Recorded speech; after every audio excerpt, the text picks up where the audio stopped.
Hi, everybody. Good morning. Welcome to our live watch party, live from San Francisco at 0500 here in the morning, 0800 on the East Coast of the United States of America, 1400 local time in Barcelona, where they're about to get underway in very breezy, well, not very, but in kind of more breeze than we were expecting rather. 11 knots, maybe 12, and bump. And a lot of debris, as you Brits would say, a lot of debris in the racetrack. So we don't know what that's all going to work out, how that's going to work out. But let's see. I better have more coffee as we're getting on the air here. We've got a lot of people on the live stream, including Vice Commodore Harrington and John Emmett, Gordon Smith. Welcome to all of you to the show. And there they are, at least those two. I don't see ACC Nick.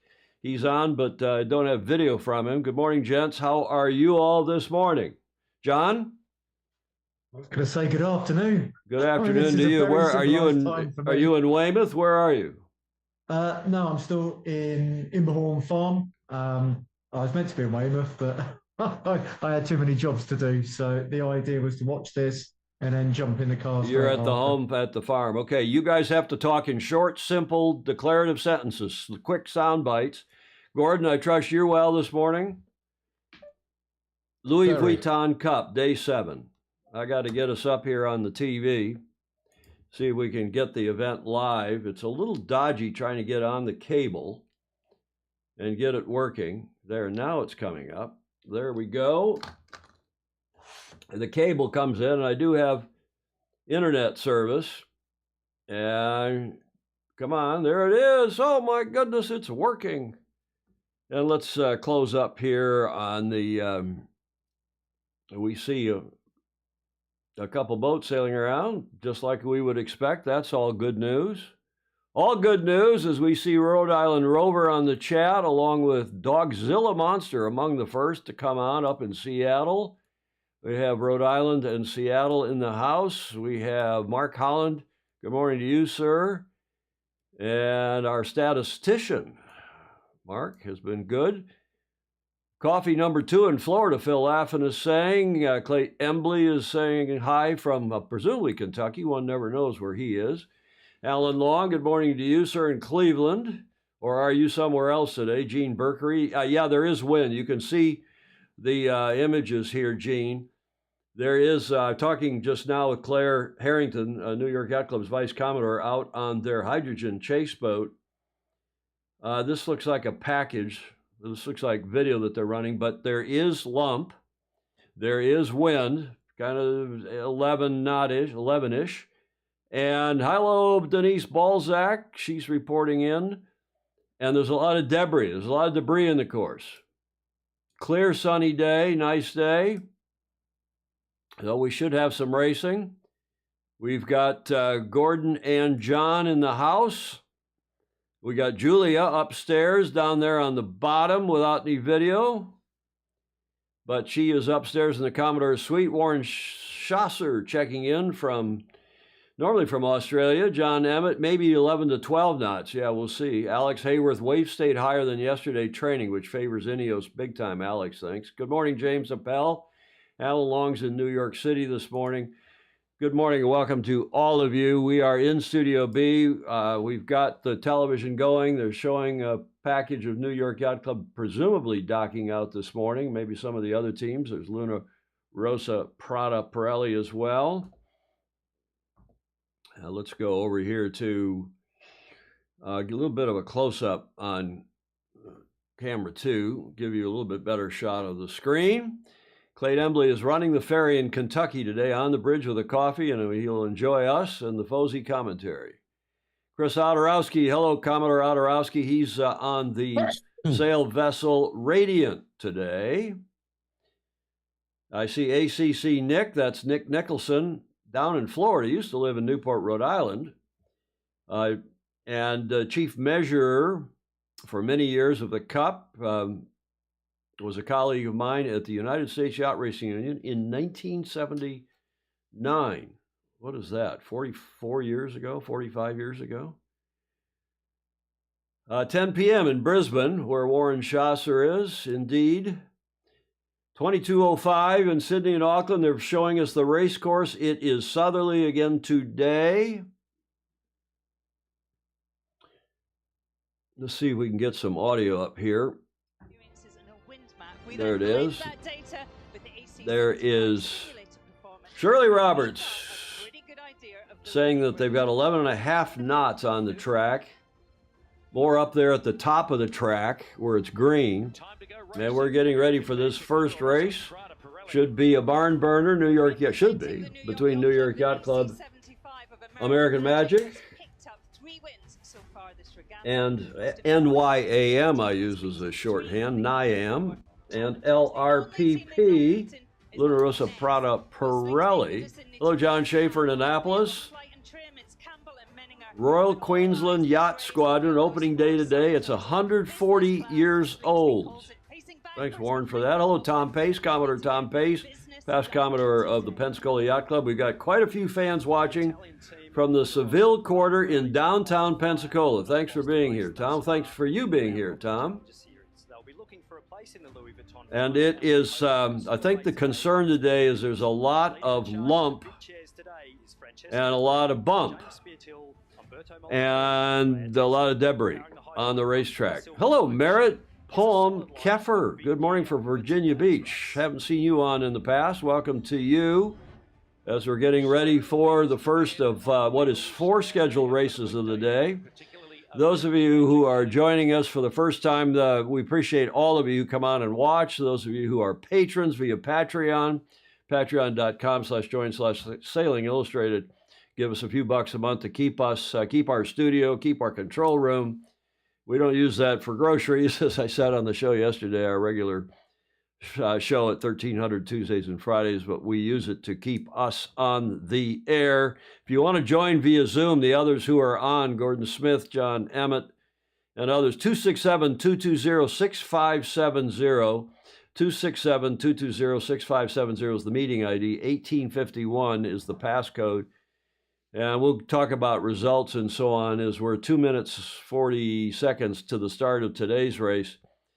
But overall, just without talking about the results from the other day, LRPP, whom the New York American Magic guys are racing today, Luna Rossa are on the top of the leaderboard at 5-0, Ineos Britannia 3-2, New York 3-3, Alinghi 2-4, and Orient Express, the French team, at the bottom 1-5.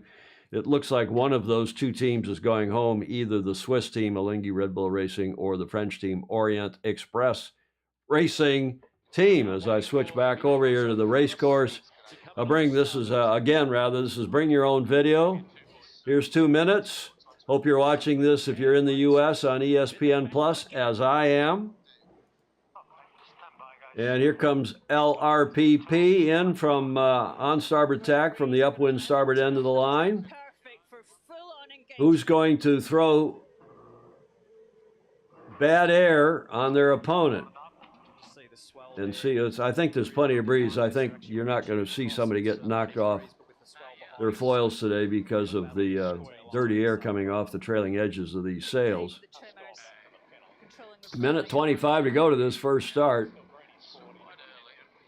It's the Americans against the Italians. The next race, we see the Brits against the Swiss. Then the Americans against the French. Then the Kiwis against the Swiss. And then finally, the Italians against the Brits at the end of today's race. Michael Frank, he likes NYAM in this race. New York American Magic. Yeah, quite a bit of bump, John Schaefer. Hello, Hank Stewart, Rochester, New York. Andy Cox, there's just crap in the race course. It's stuff that's come out of off the mainland when the rain and the wind overnight in the last couple days. We got a southerly breeze, about 11 knots with 40 seconds to go here. New York Yacht Club's American Magic leading back. Jimmy Pitbull Spithill up on the hip. Killing time here, trying to gain the advantage, so Americans have to watch for the right side of the track when the breeze has been southerly has been favored. There goes Luna Rossa Prada Pirelli trying to get the hook, but there's not much time, only 15, 14, 13 seconds. They will start on the hip of American Magic. American Magic ahead and to leeward. Both boats a pretty good start. And you're going to see the Italians tack away for clear air. A little bobble there in the tack. New York extending on starboard.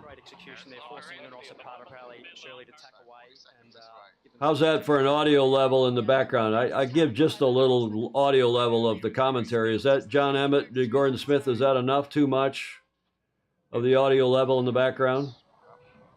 I'm normally happier without the commentary. Okay. New York's tacked. American Magic, or Magic as some people call them. Headed to the upwind right, which again is normally favored. And before anybody tells me to get out of the way, this is a watch party. You're supposed to be bringing your own video. Hello, Julie Aarons off the mainland. I understand it's lumpy and bumpy. That means it's a good day for American Magic. One can only hope. We'll see who's ahead at the first cross. Italy's comfortably ahead. LRPP is ahead. Starboard advantage, starboard right of way. No face plant. Letting New York continue to the upwind right. Very little in it. David Price. Hello, Pricey. Are you in Australia? In Sydney this morning?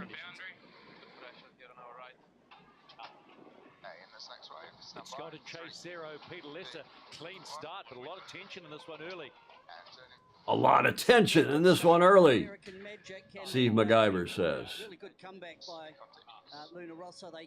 That's Peter Lester out on the race course. He is one of the four commentators. Pricey's in Sydney. LRPP with a 100-meter lead. But they've got a tack here, and they'll be coming across on port tack as the giveaway boat. Leg 1 of 6. David and presumably Christian Price will be in Barcelona next week to watch their daughter Olivia, who is the I think helm. you missed the penalty, Tom. Who's got a penalty? So, yeah, the USA, I think they must have got a border penalty, boundary penalty. Have they taken it already? So that. I don't US see is any now. indication. Was there an indication here on the graphic? There was over the top of the boat. Oh, over the top of the boat. Okay, well, they've got to get their TV graphics. New York, whatever penalty, they are in the lead now. They are on starboard tack. I like the green circle. Richard Slater does that, the umpire. And American Magic tacking ahead and to leeward, wanting to protect the upwind right.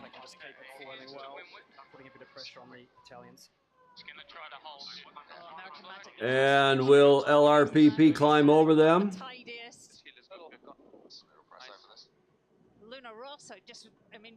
Very close. A little higher, a click higher it looks like than New York, than Magic.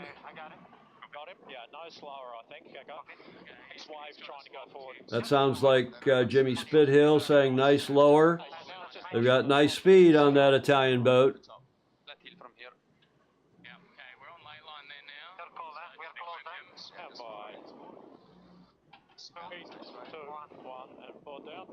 And LRPP are going to lead into the gate over Niam.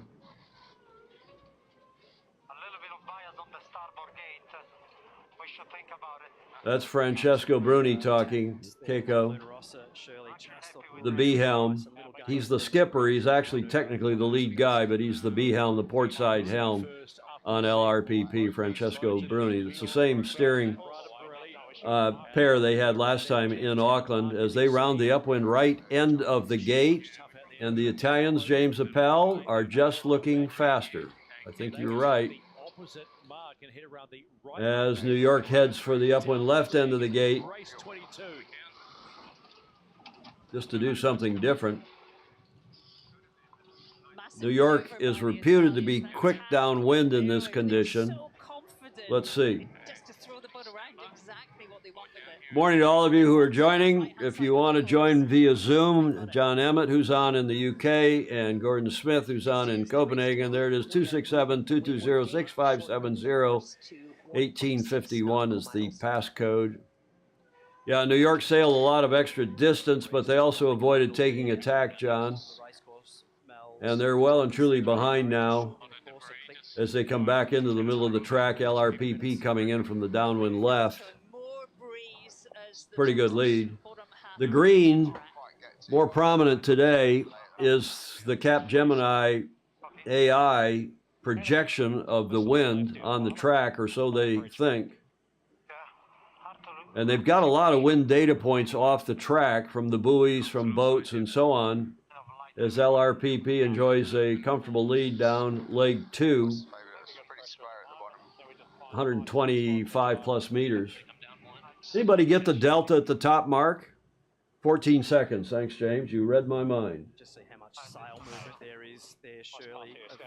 Hello, Krasimir Naumov, who's in Bulgaria. Maybe our most eastern foesy today. 150 meters now. The Italians ahead of the Americans.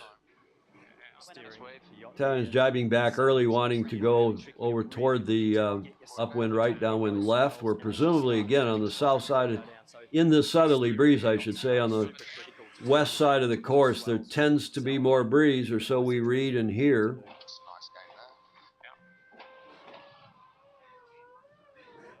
Another big cross coming here. It is still tight, 50 meters. Shot at him here. I'm not going to push it too much. I have a crossing. Give way, boat. Luna Rossa, Prada, Pirelli. We've got to be careful. We're just crossing. We've got to lay down the bottom. He's not going to go straight back. Nothing in this race there. Fantastic No, he doesn't go. execution of maneuver, American Magic. Mark Holland, anyone get the course change? Was there a course change from Melanie Roberts, the RC communicator? Did somebody get that? Good morning, Fog Machine. Lance Burke here in the Bay Area, who was at the YC last night, late. 43 knots. David Morse. Today I get to watch from Rhode Island, missing my other Newport in SoCal. It's closed up. Nay, it is super lumpy and 40 knots of boat speed and 10 knots of breeze. Super lumpy, you can hear Glenn Ashby saying, and talking with Claire Harrington before the race. She's out on New York Yacht Club's hydrogen chase boat. Technically, New York in the lead. Again, I don't get too excited until we see a cross, a GPS lead anyway. It was 14 seconds advantage. Luna Rossa, Prada, Pirelli at the top gate. And indeed, at the bottom gate, LRPP is going to have a lead just. Good race. New York going to split, go to the other end of the gate. American Magic around. It's almost The TV is giving the Italians a 3-second lead at the gate. These next maneuvers absolutely critical to take. Gordon Smith, your thoughts so far this morning, your afternoon in Copenhagen.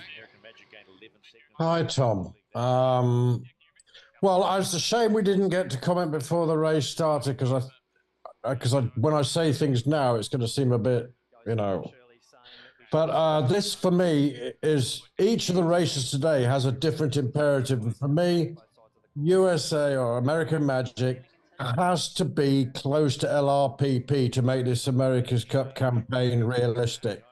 I don't think it's the water is as bumpy as Barcelona can be. I think the wind's great, but it's not that strong. So under these conditions, in my reading, AM should be very competitive. And if they're not, there's a challenge. But I think they're doing fine. Well, we'll see here because we got a cross coming up here. They're showing us the sailors. New York shown by GPS in the lead. They're the Port Tack giveaway boat. They're going to duck. See if Jimmy dials them down at all. No. And New York now very definitely in the lead. They're not in the lead, but in the hunt, I should say. I better have more coffee here.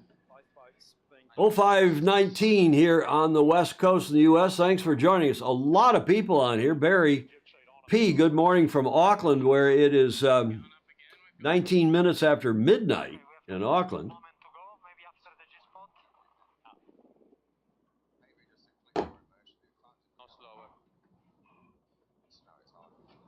John Schaefer observing that LRPP is accelerating faster out of the tacks, out of the, as Sail GP would call it, the maneuvers.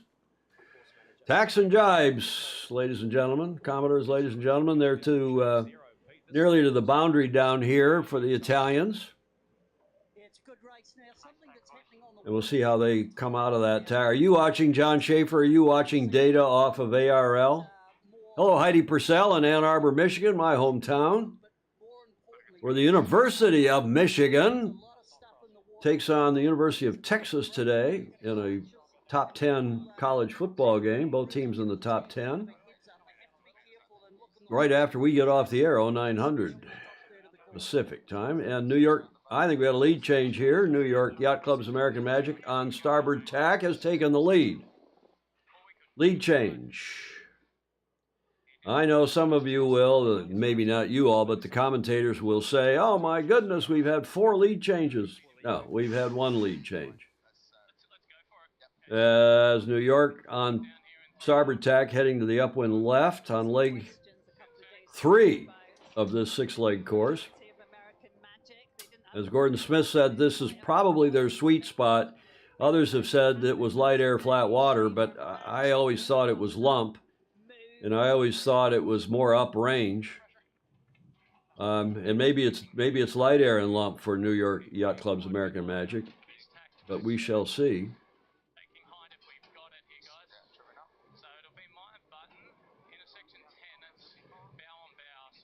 Now, do we have another lead change? LRPP coming back with starboard right away. I like the green circles and the red circle. We do now have another lead change.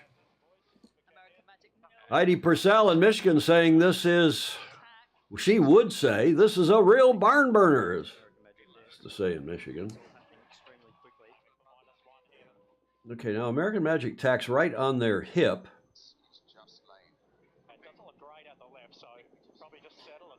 On the hip is sailor talk, match racing talk to windward and astern. Boy, New York came out of that tack really low to try to stay on the foils. John Emmett, what do you think so far of this racing? You being a superb coach, Olympic coach, and ILCA Masters world champion. So I just unmuted the wrong feed there. I mean, to anybody who said there wasn't going to be lead changes, I think they can probably eat humble pie, but you know, it's super close racing. I wouldn't want to call it at the moment, and that's what you want to see, isn't it?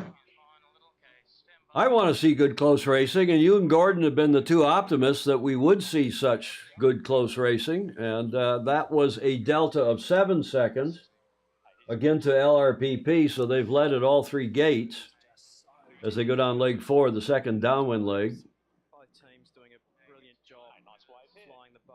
And Glennie Ashby, the Aussie commentator in the booth, saying, and really the best of these 4 commentators, I think most people would agree, Shirley's darn good. We can hear them on board picking their way. We can hear them on board picking their way down the track, I think Shirley was saying, or about to say. But Glenn Ashby saying both teams doing a good job of keeping the boats on their foils, as LRPP now soaking down. Looks like they're sailing a little bit lower track here in the lump and in this condition, gaining to leeward. Nice smile there on Philippe Presti's face. He's the coach, Jimmy Spithill's longtime coach. He's talking. Awesome to the last beat just to come back and get the lead.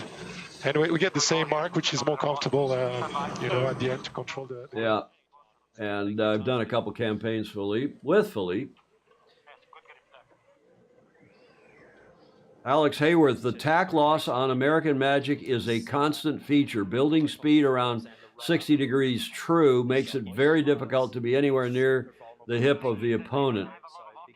Good point. Hello, Ed Worley. Welcome to the feed this morning. The watch party, Ed down in SoCal. You know the drill, Ed, if you want to join on the Zoom.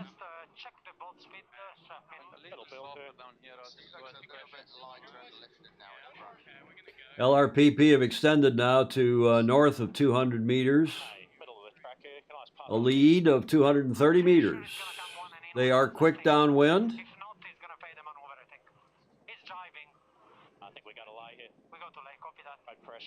And you heard Jimmy Spithill say we got the lay here, good pressure. who's producing over 900 Talking, watts. Solid. I guess, with Keiko, Checo, Francesco Bruni. Well, I predicted this win by the Italians in yesterday's show, and some of my friends at New York Yacht Club were not amused, but I think this is the best team of the challengers. They're looking mighty fit across the range, not only in the light that we've seen in the past days, but in this more uprange condition, 11, maybe 12 knots. And 300 meters now the lead as they approach the end of the second downwind leg, leg 4, the leg 4 gate. A little more breeze down to leeward initially and a little gain. Strong leg number 4 for Lino Rosso, Prada Pirelli. 2 to go, and they A little high around that rounding, but not bad. New York is going to split. Neither boat has done too much wrong today in these conditions. You can go up and left on leg 5. Barring a mistake or some debris, as we would say here in the States, or debris, as some of the rest of you would say, including John and Gordon. Thank you for joining us. They're both Brits. John Emmett, any other observations so far as Ed Worley joins us? I just think that the Italians have got a wider range of moding for good VMG, so they can go higher upwind and lower downwind with the same VMG, and that gives them a few more tactical options. And when the racing's close, you just need to have all the tools in the toolbox. But I mean, I think at this stage it's really close, and there's a lot more racing to come before we decide who the challenger is. Well, indeed. We're in the round-robin phase, as you know, John, and this is each of the, well, 6, because the Kiwis are involved in this too. Each of the 6 teams are racing their 5 opponents twice in this double round-robin, which ends theoretically tomorrow. The schedule is to end tomorrow. If they can't race all the races today and or tomorrow, then there is a reserve day on Monday, indeed Tuesday and Wednesday. Julie Aaron's observing that the Italians are fast. Yes, indeed they are. Tom Burnham not looking too happy there. He, on the right side of that PIP, there is T. Hutch, the president of sailing operations for New York American Magic, who at this point, his team are trailing by 260 meters, up leg 5 of 6. Good morning to you. Ed Worley, down in SoCal, a veteran of the America's Cup from the 12-meter era. What are your thoughts, Ed, this fine Saturday morning? We have you muted, or you have yourself muted, Ed, or we need more something out of you. Check your mic, Ed. We'll come back to you. Richard Lawton, good morning to you up in Washington, up near Stingray, who's in Seattle. Alex Hayworth, I think you're right. We saw that on Tom Morris's The Mawsey Sales video yesterday, that American Magic speed build takes a little too long at too deep an angle, too wide an angle, building at 60-degree true and spending too long at that angle to get back up to speed after a tack or jibe. Could be more than a 20-second delta, John Emmett is saying. John, both live here on Zoom as well as commenting. 350 plus meters now, the lead of the Italians ahead of the Americans. Yeah, my bad. Yeah, great. Okay. I wish they would put the wind speed up here and the wind direction on the television. Everybody's bitching and moaning about that, as I did a short minor, well, it wasn't even minor, a rant about it yesterday. It wasn't even short on yesterday's Friday show. Krasmir, the Sea State is the bumpiest they've had since that one lumpy race in the pre-regatta, in the preliminary regatta. It's less than a meter swell, but I think 7/10, maybe 8/10 of a meter. Hello, Jeff Kalusian. He is at Baseline Lake Dexter, Michigan. Southeastern Michigan, just north of Ann Arbor, where, again, I grew up, and the lake next to the lake, Portage Lake, where I grew up, and Baseline Lake, the headquarters of the University of Michigan sailing team.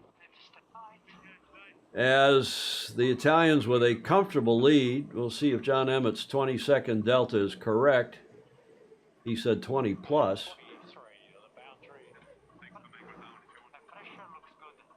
Mark Holland, what was the delta at gate 4? Did you get that? That's a rhetorical question. You always get it.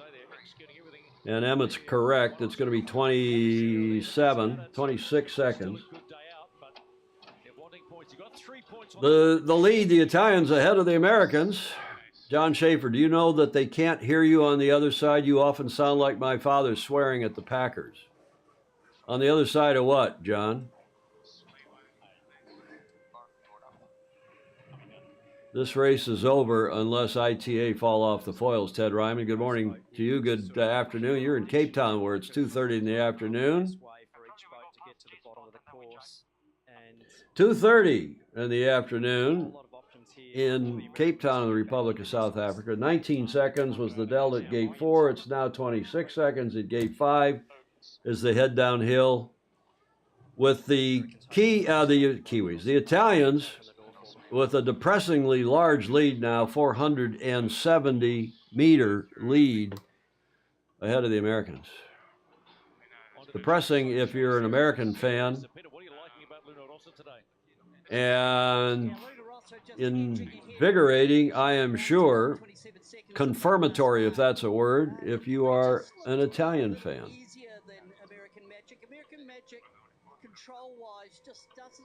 Denise Balzac, this has been an excellent match race, particularly upwind legs using the right boundary and the boats out of phase, making it real close. Yep. American Magic, though, looks a little slow downhill, Denise. Denise in Puerto Rico, terrific sailor. I've done, I don't know how many campaigns did we decide? 3 America's Cup campaigns together, Denise, back in the 90s and noughts. 450-meter lead. Ed Worley, did we get some audio from you yet? Still no audio. Check your mic setting, Ed. Good morning, Graham Sweeney. We can get you off mute. Maybe we can hear you. In Scotland, who are you cheering for in this race, Graham? I'm gonna go with the easy route. I'm gonna go with Luna Rossa. Ah, you were cheering for them. Who were you cheering before the race? Yeah, I was. I'm afraid the faster boat wins the race. Yeah, I think it's looking with each passing day like LRPP is the faster yacht. Starting to look that way across the board, as we were saying a minute ago. Up in Scotland, that's Graham Sweeney, who's been on almost every day. He has been our chief zoomer, our prime zoomer, as the Italians heading into the finish with a 350-meter lead. Yeah, no boat speeds showing on the screen either, Ed. Every now and then they show them. Bravo Zulu to the Italians. Hello. Yeah, Ed, was that you? Yes. Yeah, sorry about that. Ed, your team just got beat, got waxed, got shellacked. What are you thinking after that race? This is not good. They better find some boat speed. Better find it soon. Indeed. We were just talking about that a moment ago, that the format from here, if assuming they get this wrapped up tomorrow, and David Price, you're right, ITA is undefeated now at 6 wins and 0 losses. That was a 22-second delta. Get the W. Smoked. John Spangos, who's a fellow University of Michigan fan. They watch the replay here. Yeah, it's round robin ends tomorrow, and then the top, as you probably all know, the top 4 teams go forward into the semis, which start a week from today. First place team, which is looking almost certainly to be Luna Rossa, the first place team chooses which of the other 3 they will race in their semifinal, which is a first to win 5 races. So best of 9, first to win 5 races in the semis. The other pair is on at the same time, also first obviously to win 5, and then those 2 winners will go into the finals, which start, I can't remember when, the actual date. And then the finals of the LVC, of course, the winner of that, which is first to win 7. That's also emulates the match. That's first to win 7. And then the final America's Cup match between the Kiwis and whoever comes out of the LVC, that's also a first to win 7 match. Patrick Keys, who's a Southern Cal fan, USC, fight on, he says. Yeah, well, good on you, Patrick. Your team beat an SEC team the other day. I found myself cheering for Southern Cal, as did Andy Rose, as did a few others, now that you're a member of the Big Ten. Amazing how much, how it's so much work for so little sailing. Yeah, indeed. Well, John Emmett, Coach Emmett, your analysis, what did you think of all that? I must admit, I'm not quite sure I understand that comment, because it depends how you measure sailing. They did a lot of distance, but I think when the conditions get tricky, the people who can manage that the best, they have the advantage. So in relatively easy sailing conditions, you're going to see smaller differences in boat speed and smaller deltas, and I think that really opened it up. But if American Magic's having issues relative to some of the other teams with their boat handling, that's something they need to work on, and I think that's possibly what Billy was referring to the other day. But we shall see. Hopefully not a power issue, because that's the one thing they really can't change. Good points, as usual, from our regular Coaching Corner contributor. How's that for 3C? We're going to call you. We got the 4 A's for Alistair's awesome Aussie anecdote. Now we got the 3 C's. The Coaching Corner contributor from England, from the UK, Coach extraordinaire John Emmett. Nice to see Block Island Steve on here. Great coverage, Tom, and the Fozzie team. See you next week. You'll be out here for the Rolex Big Boat Regatta, which St. Francis Yacht Club hosts next Thursday through Sunday. Gordon Smith. Gordon in Hello. Copenhagen. Gordon, what are you thinking after that, watching that race? Well, as I suggested when you asked me in the middle of the race, I said, okay, they're doing fine now, so everything's cool. I think this spells huge trouble for American Magic. I think this is a no-fault sailing day. They had every opportunity to show they were competitive. The conditions were right in the bullseye, and they didn't do it. And I think so I don't, there's my punt. American Magic is not getting their hands on the AC this time round. It could still be Ineos, but it's looking like LRPP are going to be the most competitive. But I still say Ineos because, weirdly, Ineos boat shows speed, but I'm not sure they've mastered it yet. I think you're a homer. Not really. I think you're a homer. I think New York is going to end up in the finals against. I still think they will. I think they're not going to be in the finals. No, not in the match. I don't mean the match. I mean, I think they'll end up in the finals of the LVC. The LVC. I think, as I said yesterday in the show, it will be interesting to see what everyone else thinks. I do think you're right about LR. I think everybody's right about LRPP. And I think they will choose either the French or the Swiss, whichever come out in the Final Four. And I think that's probably going to be the Swiss. I think the French are going to go home on Monday.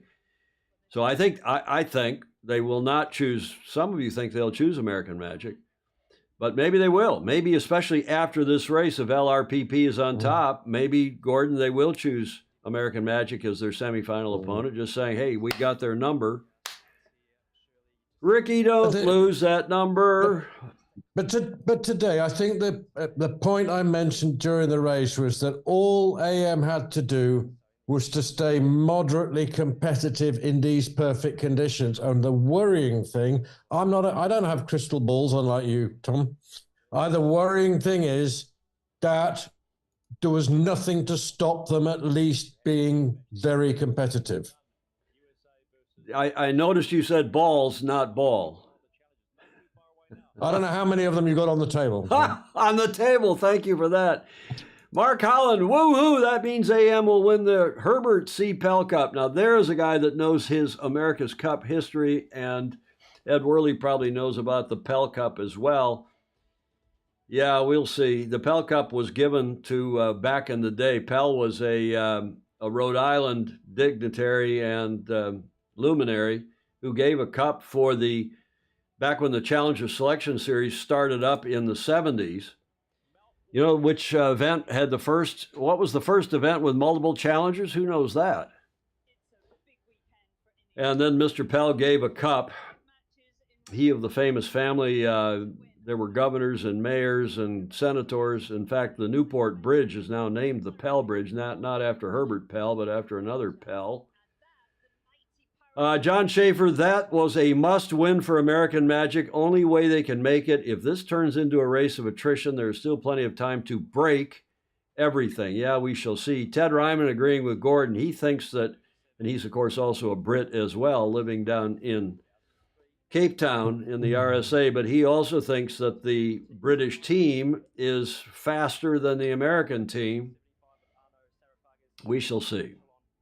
Chris Fury, congratulations to you on the birth of your first grandchild tonight. Bravo Zulu, happy grandparenting. A happy grandpa, Chris Fury. Normally down in, where you're in down under, Chris, right? Remind me where you are, sir. Yeah, I still think that you're going to see the Luna Rosa Prata Pirelli choose as their semifinal opponent, Gordon and others. I think you'll see them choose the Swiss, assuming the Swiss come out in fourth place. And then okay, I agree it's going to be a tough match between these guys who were about to race. They're having a technical problem. They just used their 15-minute card, apparently, because the start has been postponed. Thanks, John Emmett. You can tell who the cyclers are, right? Because they're in their socks. Is that right? Are the cyclers wearing socks, not shoes? Or not shoes and socks? So they got a problem on that boat, on the British boat. They've had a lot of problems. They seem to be inconsistent, Gordon, John. Graham, you're also a Brit living in Scotland. What's going on? Let's see if the commentators can shed any light. If any of you knows what's going on, maybe they just are changing their jib. They're on a jib change. Is that all it is? They're in good pressure. But the other thing I think that determines changing down from a 2 or a 1.5 down to a 3. They're sailing pretty comfortably on a smaller jib. Each of the teams has one 15-minute delay card per round. And this is, of course, the second round robin. So they are using their round robin 2 card. Good point, John Schaefer. He's saying that the shoes are permanently clipped into the pedals, and they get on and off the boat. They do that in their socks, so they take their feet out of the shoes, which are clipped in their cycler pedals. Okay, there's a good piece of intel. But we should have known that from watching other cycling. Jib change to, as David Price is saying, the wind is uprange now to maybe as much as 14 knots. Jeff Kalusian in Michigan says he had a computer crash. You said you wanted to see sails go up and down, Tom, at the America's Cup. Not like this, though, John. I mean, it's really slow sails up and down, and yeah. Oh, you are too much. Yeah, but everybody, come on, John. Everybody likes to see the spinnaker go up and the jib come down, and then at the bottom of the run, they like to see the jib go up, the jib choice, the kite come down, the crew work. Everybody likes to see that. This is a little bit different. If you put a spinnaker up, it'd be facing the wrong way. Okay. That's the only way you're going to slow down the Kiwis at the moment, I think. Well, the Kiwis are quick as well. What are they going to change to? Anybody have an idea? Good morning, Ken Saban, Toledo, Ohio, normally on the west end of Lake Erie. Interlake and Thistle and Big Boat Sailor. Mark Wendelowski. Hello, Mark. There's a new name. Welcome to the show. Welcome to the watch party. American Magic are in trouble. They have shown no improvement. The other teams have. And I think Gordon Smith and Graham Sweeney and John Emmett would all agree with you on that. Tom, maybe, can I just call? hang on, Gordon. Maybe I'm just being a little bit of a homer. I'll come to you, Gordon, in a moment.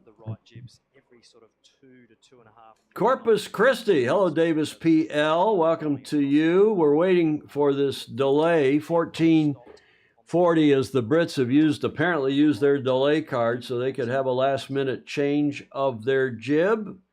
Gordon Smith in Copenhagen. Yeah, I was just going to make an observation, but I'm just calculating whether there's an alternative. But I noticed that American Magic are only getting a pause or a rest break of one match before they sail again. But looking at the combinations, I don't think there's an alternative. So somebody had to just have one match. Yeah, break. I think we have the same situation. If I look at the schedule, what was published for today, there's the schedule, and if they couldn't race the Americans and the French, they could have raced the Kiwis and the Swiss, but for whatever reason, Ian Murray. Swiss would be 2 races in a row. Yeah, Ian Murray has decided to run the Brits and the Swiss now. And then the next match is the Americans against the French. Then the match after that's the Kiwis and the Swiss. And if they get all 5 in today, the Italians and the Brits. Now, here were my choices. My choices were the Italians to win that match, the Swiss to win this match. You Brits will not be happy with me. Richard Gladwell is saying that the Brits are changing to a J3-2. Graham Sweeney saying the same thing. Okay, thanks for that. Well, maybe Tom, hang on, Gordon. Please don't interrupt. I'll invite you in. Thank you very much. I'll invite you guys in. I have to be the traffic cop. I'm very sorry. Thank you very much for joining us. The Americans then race the French, and I think the Americans will beat the French. I didn't even pontificate on the next one, on the Kiwis versus the Swiss. And then the last match, I expect the Italians will beat the Brits today. Okay, Gordon, over to you. No, it was only a brief question. I'm not doubting your judgment. It was merely, what was the background thought to you thinking that the Swiss were going to beat Ineos today? I'm just curious. It's not an either way comment. It was just you obviously thought about it. I did, and as I said on the show yesterday, this was my least happy pick.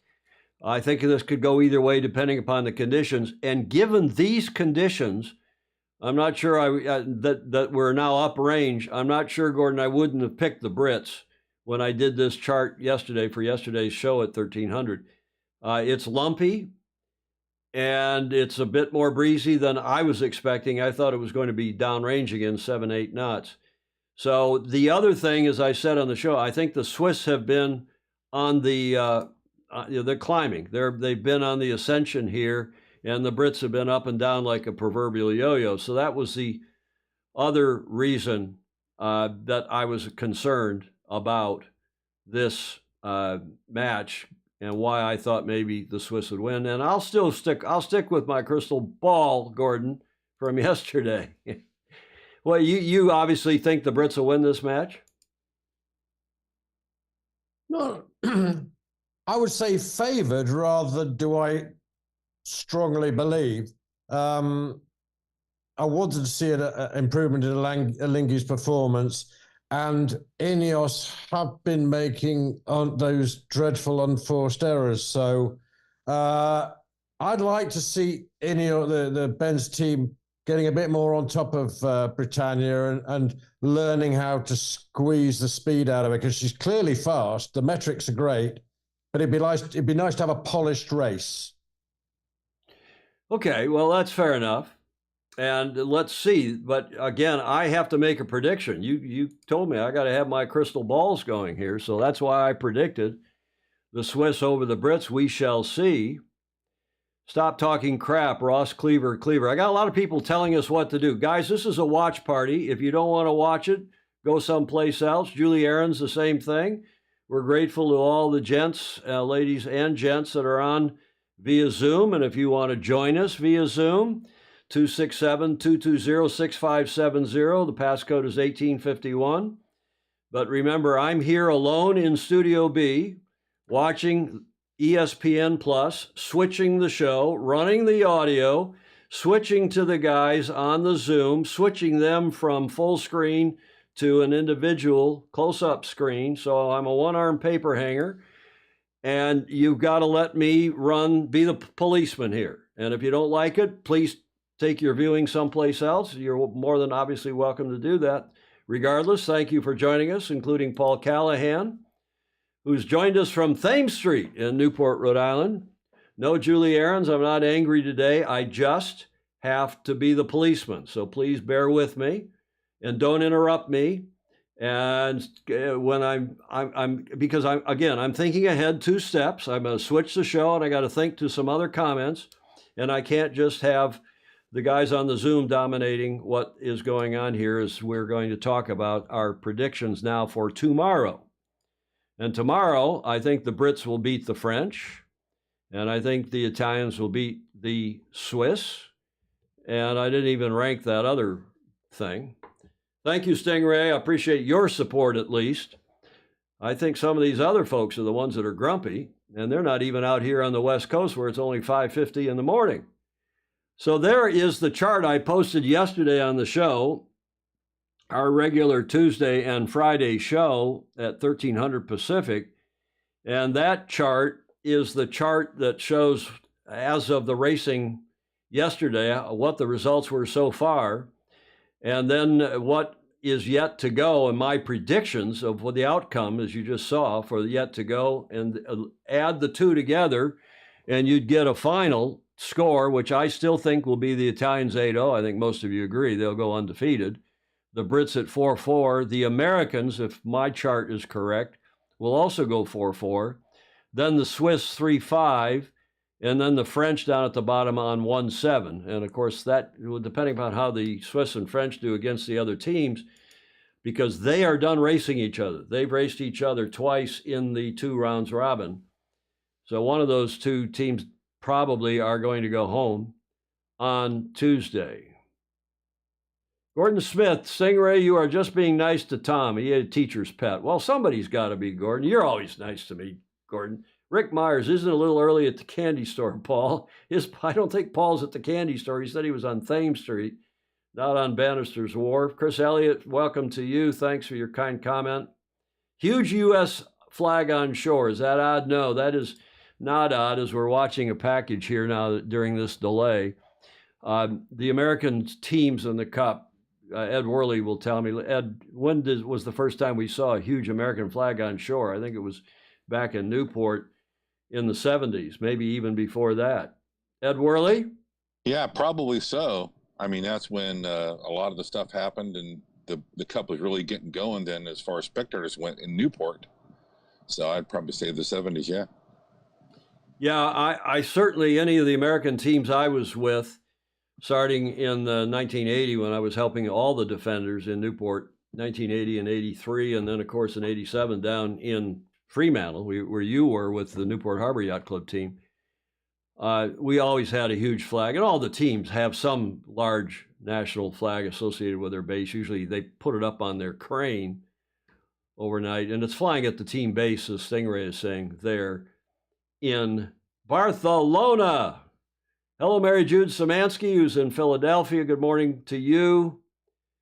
And Gordon Smith is observing they got a huge Union Jack flying over Barcelona. Richard Gladwell, who's on from Auckland, he, of course, up watching all night, even though it's closing in on 1 in the morning. There, Richard is the esteemed New Zealand editor of sail-world.com. He's saying, Alex, I would think they had time to do a full change. They had the new jib going on with 14 minutes left. It would be interesting to know what they took off the yacht, probably their number 2. Good morning, Marcos Weinstein, who's here on the West Coast down in Long Beach, Croutons, you croutons, leave me alone. I've got thick skin. I just sometimes like to get on Gordon Smith's case a little bit, and I love to get on Julie Aaron's case. We wouldn't be here if we weren't supporting you. We're supporting you. Thanks, guys. And yeah, I have a right to be grumpy. I'm old, right? Who wants to comment about grumpiness there? Now, see, now I've got them all quiet. Look at that. They're well behaved. Graham Sweeney, how are you doing today in Scotland? Are you feeling grumpy? Are you feeling optimistic about your British team? I'm optimistic, Tom, but I'm always grumpy. No, you're not. You're never grumpy. You're just a bit of a curmudgeon. I am a bit, yeah. I mean, I'm a bit negative towards some things, and I know that. But I like to see performance on boats, and we've only got one boat at the moment which we have to use as a benchmark, and that seems to be Luna Rossa, doesn't it? So we can't keep up with that speed. We can't be racing. So if we can't win this boat race today, what's the point? John Emmett, what do you think's going on here? You got or was that I guess that was a video. They must have thought. I think there was a video. They're just going to play with the Dolphins. No, I think they're getting ready for the pre-start. But it's never over until it's over, even when the fat lady starts warming up. And the thing with this boat race is all the teams are improving. So I actually think it's really harsh to say somebody hasn't improved, because in reality they've probably improved a lot. It's just other teams have improved more so. So that's why I'm very reluctant to make longer term judgments, because we've seen it before, you know. Yeah, but there was something, John, there was something going on there on the back of the boat in that tape. They must have had something around their rudder. It looked like they had the diver down to see if they could clear some debris, as you would say. Or are they having rudder problems? Are they having rudder? John, I'll invite you in too. Thank you. I see that John Mark, somebody's going to send me a police badge. What were you saying, John? I just wondered if it was a floating spinnaker, but I think we missed that. You're making fun of me again. Everybody's picking on me this morning. Now, Alex Hayworth thinks they were having rudder problems. Again, I've heard from Claire Harrington, the Vice Commodore of New York Yacht Club, who's out on the track, saying there's a lot of debris on the track. So I don't know if they're having a rudder problem. Alex Hayworth, did they say so on the commentary about a rudder problem? I don't know. Hello, Peter McDonald down in Newport Beach, watching with his wife, Dion, who is Bill Ficker's daughter. Coming up on the 2-minute entry, the Brits coming in on port tack from the pin end of the line. John and the guys on Zoom, I get grumpy also because the audio, I leave your audio up, and when you guys start talking, then I've got an audio ducking issue here in the studio, and I might want to turn your audio down so that I can hear you say, hey, just say, like, hey Siri, say, hey Tom, and then I'll know that you're trying to get my attention, and I'll come to you in due course. How's that? Hey Tom, like, hey Siri. What's going on here? As the Swiss now in, and the Brits have circled back up to windward of the line, 1 minute and 35 to go. The Brits have all chosen the Brits. Richard Gladwell saying the wind has increased quite markedly in the last hour, up from now gusting 14 knots, according to real-time recording at the Arts Hotel. Well, that's a pretty tall building there on the waterfront. I've stayed in that hotel, Richard. Okay, they're in the upper right-hand corner of the box.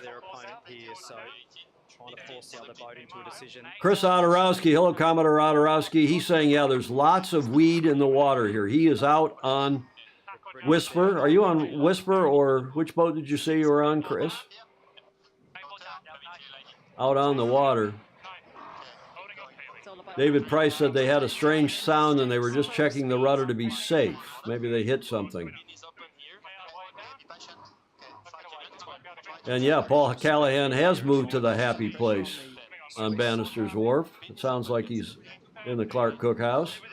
30 seconds, Swiss leading back.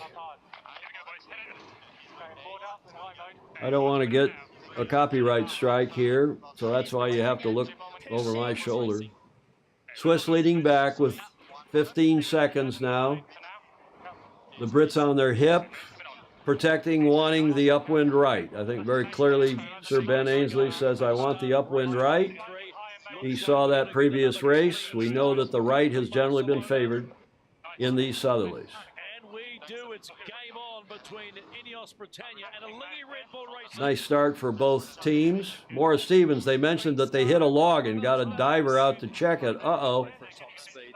If they really did hit something big like a log, more, if that's what they mentioned on the commentary, that could cause residual problems for the Brits.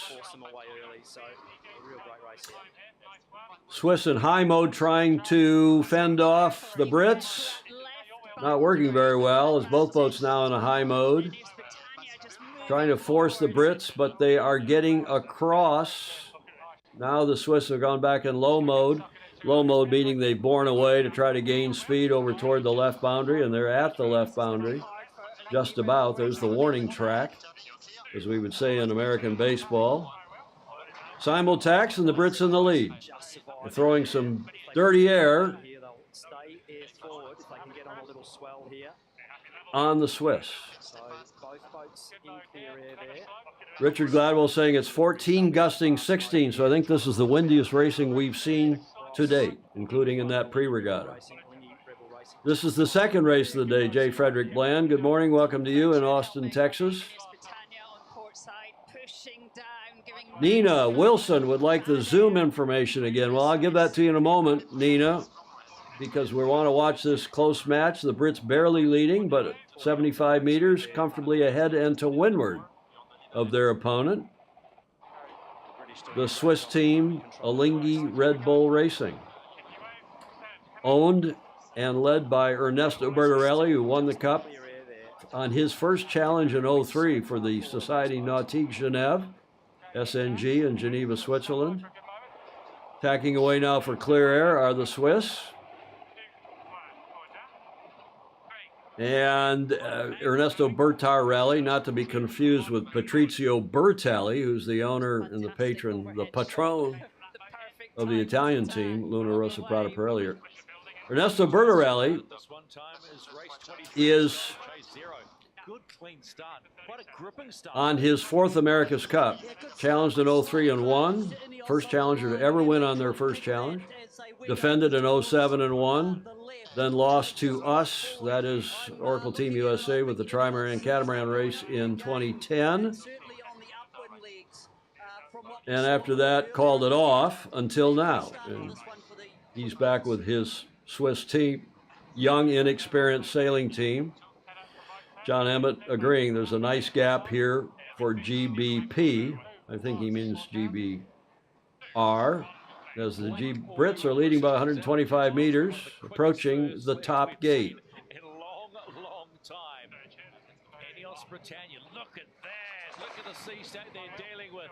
A little bit of a nosedive for them, but they will head through the top gate for the first time. A little slow down there coming out of that tack by the Brits, as you heard Steve MacGyver getting excited. And the Brits around in comfortable first place around the upwind right end. Starboard end of the gate. The wind's out of the south again today. And also having some trouble are the Swiss with their ride height, chasing the Brits down Lake 2. No wind. I saw a wind strength there briefly. It said 14.2 knots, so right up there where Richard Gladwell said. Theo Smith thinks that the Swiss are tacking faster than American Magic. Graham Sweeney thinks Britannia is quick. The Swiss are getting spanked, John Spango says. Boy, a lot of comments. Lots and lots of great comments on here. And both teams sailing really nicely at the moment. Glenn Ashby thinking both teams are sailing really nicely at the moment. Lead extending there. Glenn, of course, with Emirates Team New Zealand, was also coaching. I mean, you talk about a guy wearing multiple hats. Notice I did not say conflict of interest, but wearing multiple hats as a member of ETNZ. like they're just steered their land yacht to a extending land time. speed Not record much here, movement on the what, a year Swiss. ago? Over a year ago, year and a half ago. Sailing into more and more pressure there in the first boat to get In that Australia. pressure, He is in taking the Australia. advantage and He's just been coaching the French, who have a design package from the Kiwis. gifted by Mother Nature. And the delta is north of 300 meters. John Emmett could be over 20 seconds at the next gate. What are your thoughts, John? I think Ineos is clearly the faster boat, which is what several people subsected. And they did a nice, safe start with plenty of space to leeward and protected the right-hand side. And I think we know how the race is going to end already now, which is fantastic news if you're a British supporter. Are you a British supporter? Well, in terms of who I would like to do well, I mean, I think the Italians is clearly the better team at the moment. So I think there's a huge amount of wiggle room in terms of performance. And at this stage, the must-win races are purely Swiss or France to determine who carries on. But I think I can't see France winning a race over the next couple of days. Yeah, I think you're absolutely right. I think most people would agree with you. As the Brits are through the gate, the downwind left end of the gate or the upwind starboard right end of the gate, beginning leg 3. Today is an important day. Well, yeah, they're all pretty important, Julie, but I think you're right. This is probably more important than most, as the Swiss are trailing. And as we all know, wins the start, as the Brits really did win that start, barely, but they did. They managed to stay up on the hip and fend off that slight luff. It wasn't really a luff, but that pinching up, eating up by the Swiss below them. And the Brits matched their height and then were able to tack away, and the Swiss had to tack in their gas, and that was pretty much the race. We know statistically the team that wins the start, the team that's ahead at the first cross, the team that is ahead at the first gate, almost always wins. Gordon Smith, you must be feeling pretty good about your British team. Well, I think this is rather following Demit's comments. I think this is what was required on a day like today. If it had been a different result, then it would be very problematic. I think by following the racing form recently on the water, Ineos needed to deliver something like this, and I'm happy to see they're doing it, of course. Indeed. The delta was 21 seconds at that bottom gate. Thank you, Pricey. At gate 2, I didn't get the delta at the top gate, not that it really matters.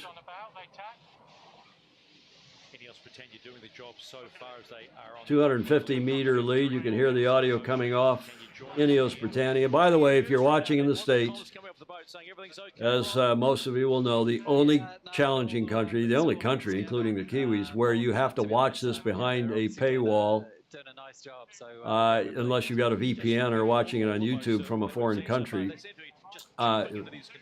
you're getting a YouTube feed from a foreign country. This is ESPN Plus. I commend it to you. It's on our cable system here in San Francisco. Julia Vedekint, right now they're having a bit of an S fight. Disney, ESPN are having a fight with DirecTV. So those of you who have DirecTV, which is AT&T's satellite and now internet streaming service, you won't have that. You won't find it on DirecTV. We do have it on Comcast, on Xfinity. And we have to pay $11 a month for the privilege of having ESPN Plus, ESPN's streaming service here in the States, actually in Latin America as well, I believe in Canada. So Ben Ainsley there on the leeward side of the boat, on the downwind side, looking at the course management. He'll be taking over helming duties on this next tack. Well, we hope the Brits, John Emmett is saying that this upcoming race between the Italians and the Brits, he's hoping that's exciting. I think we all do. I, for one, am cheering for all of the challengers to do well because, as I've said any number of times, as we've seen in '83, as we saw in '87, as we saw in 2007, if there's, and it didn't come to fruition in 07, but if there's any chance for the challenger, one of the challengers, to get good enough to beat the defender, which I well and truly hope they do. I'd love to see the Kiwis lose this. And that's been the pattern. Win it, defend it once, then lose it. That's been the recent pattern. Marco's asking if I've talked to Shirley. I have not talked to Shirley probably in 8 months, 6, 8 months. As the Brits leading into the top gate, the third time. But one of these challengers, hopefully, and as John Emmett says, they're all improving. Hopefully, they're all getting better. And if they get good enough to beat the defender, that's the icing on the cake. Jeff Kalustian, who's it's 9 o'clock here on the East Coast, 6 o'clock in the morning, 6:10 here in the morning. We're starting to think about college football. And they have a big preview show on Fox and on ESPN. Both of those networks here cover college football in a big way, as does a couple others. But those two in particular, and they have a big pre-show.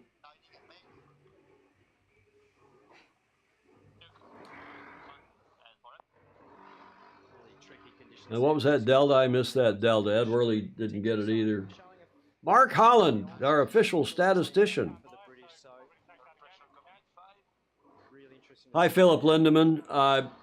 Yeah, I use OBS over here on the main screen. That's switching the show. There are 18 scenes from which I can choose here in the studio. These 18 scenes, that's programmed. That's what's on the air. These are the comments coming, it's combined comments of YouTube and Facebook. And there's three feeds via Restream.io, YouTube, Facebook is our Sailing Illustrated Facebook page, and then my personal Facebook page. So we're co-streaming to those three. The 18 scenes that I'm switching with a mouse by clicking on the scene I want. And then this screen is a second instance of Zoom, so I can see who's on here. I can see that Ed, Graham, Gordon, and John are on. Julia's upstairs in a blank screen here because she can't see it on her direct TV. This is the slides. This is another computer that is running media. That's got slides and video. 600 meters the lead now. The Brits ahead of the Swiss. And then over here is behind me, you can't really see it, I'm blocking it. There it is another MacBook Pro that's running the main Zoom feed that has these guys on it from wherever in the world they are joining us. Speaking of which, if you want to join us on the Zoom, it's 267-220-6570, passcode 1851.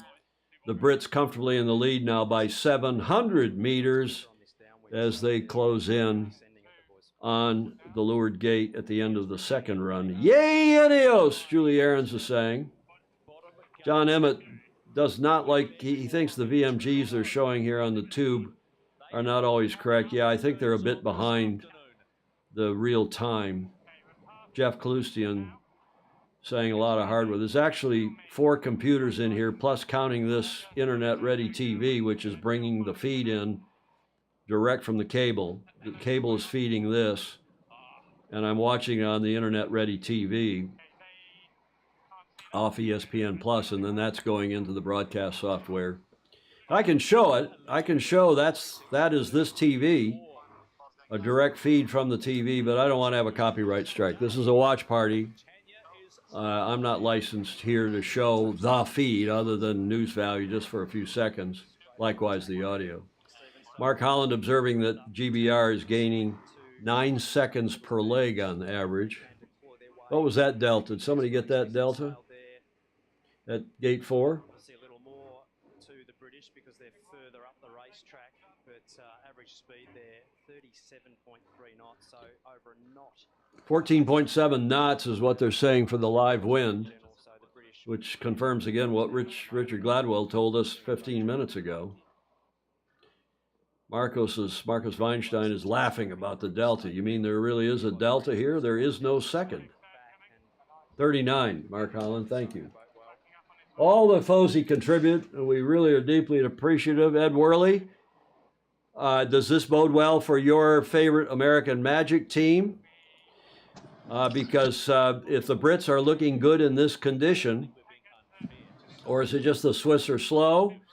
If they get the Brits and the Americans into one of the semifinals, who's going to win that semifinal, Ed Worley, the American cheering for American Magic? Well, I hope it's American Magic, but I'm really hoping for a good series with the British. I would really love the finals to be American Magic and Great Hey, guys, Britain. don't tell us what you're hoping. Tell us what you think is going to happen. You make me go and put my you-know-what on the table, and then Gordon Smith will come down with a hammer and smash it and tell me I'm wrong. What do you think, Ed Worley? I think American Magic's going to win. You do? Okay, that's more like it.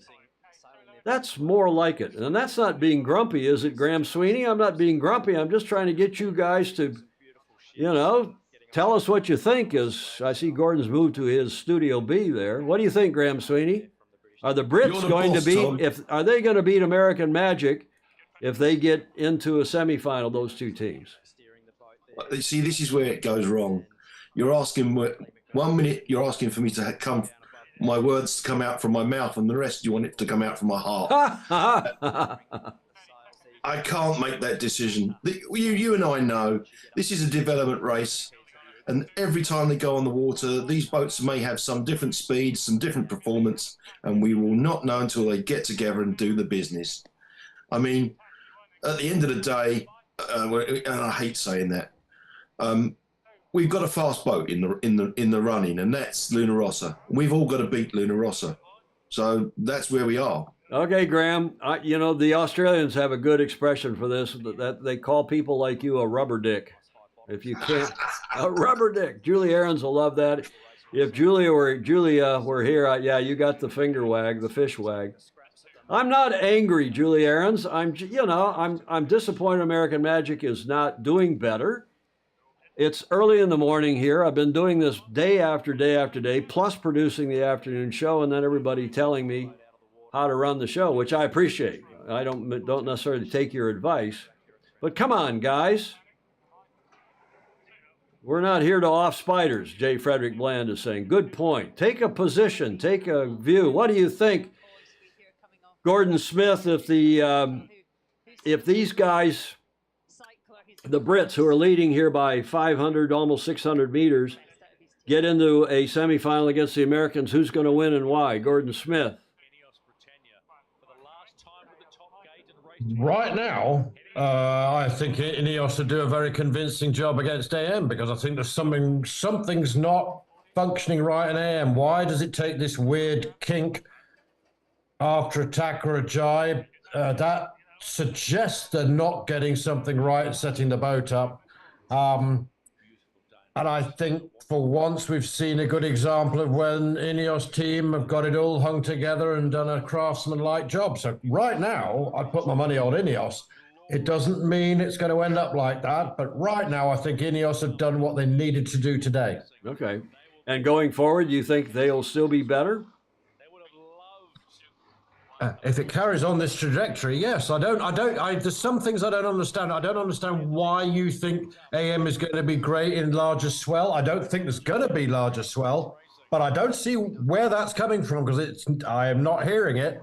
But I think there's something not quite right. I sense a lot of frustration in Goody that they're doing all the things they should be doing, and it's not going the way they thought it should. That's the frustration I'm hearing. It's not frustration that something's broken or something else. I'm hearing, why are we doing all the things we should and we ain't going faster? That's a good point, because as you said, Goody, meaning Paul Goodison, who's the B helm on American Magic, I showed that picture of him yesterday and the quote, and he, after the racing on Thursday, and he did really sound down and out, more so than I was expecting. John Emmett, you know Goody really well. Paul Goodison, is he a realist? Is he, you saw the show yesterday, you were on the show. What do you think of Paul Goodison as the B helm and his kind of affect, his view yesterday as we watched the Brits lead by almost a kilometer. What do you think, John? So I was just making sure I appeared on screen before I started talking. I mean, yes, I know Goody very, very well. My last youth nationals, which I hate to think how long ago that was, Ben Ainsley was first, I was second, Goody was third, Ed Wright was fourth. You know, we've known each other for a long, long, long time. He's a triple Moth world champion, and it's really comparing apples with pears or whatever the expression is. But he's got to be one of the best helms, if not the best helm out there, because everybody obviously talks about the boat being Tommy or Ben or whatever. But that's the performance mindset. And you're always chasing perfection. And he wants to be the fastest boat. And he realizes at the moment that they're not. So yeah, I think he's just being honest, and he's very realistic. And I have no doubt they will do everything they can to get up to pace. But if we look at the race at the moment, Brits have beaten Swiss by what, over 900 meters? So Yep. I think some of the boats who are behind AM have closed up, and they haven't closed up with the Italians, and it's just the frustration showing. Yeah, Ted Ryman's agreeing with you. He thinks Goody wishes he were on Ineos Britannia. Probably so. I mean, I think anybody'd be happy to be sailing for their home country. He's just, I'm sure, happy to be in the show here, meaning the big show, the America's Cup. Good win for Ineos for sure. Laurie Fullerton. Okay, all of you Brits are happy. I'm happy too. I want to see the Brits get better and better. I want to see the Swiss, maybe their trajectory now, which I was happier about. Maybe they have fallen a bit off the tracks. Okay, I was wrong in that prediction. And I'm happy to have been wrong, sort of. Well, I'm never happy to be wrong. Rarely in error, but never in doubt, as you all know, who've been watching us for 700, almost 750 shows. Clay Embley says he thought that the Swiss would be stronger. Yeah, maybe. Now let's see what the helms, if they get to. Maybe Ben knows I've been calling for him to step off the boat. Maybe he's gotten himself fired up. Hey, that Eamon Crouton, I'm not going to step off the boat. I'm going to beat his American Magic team.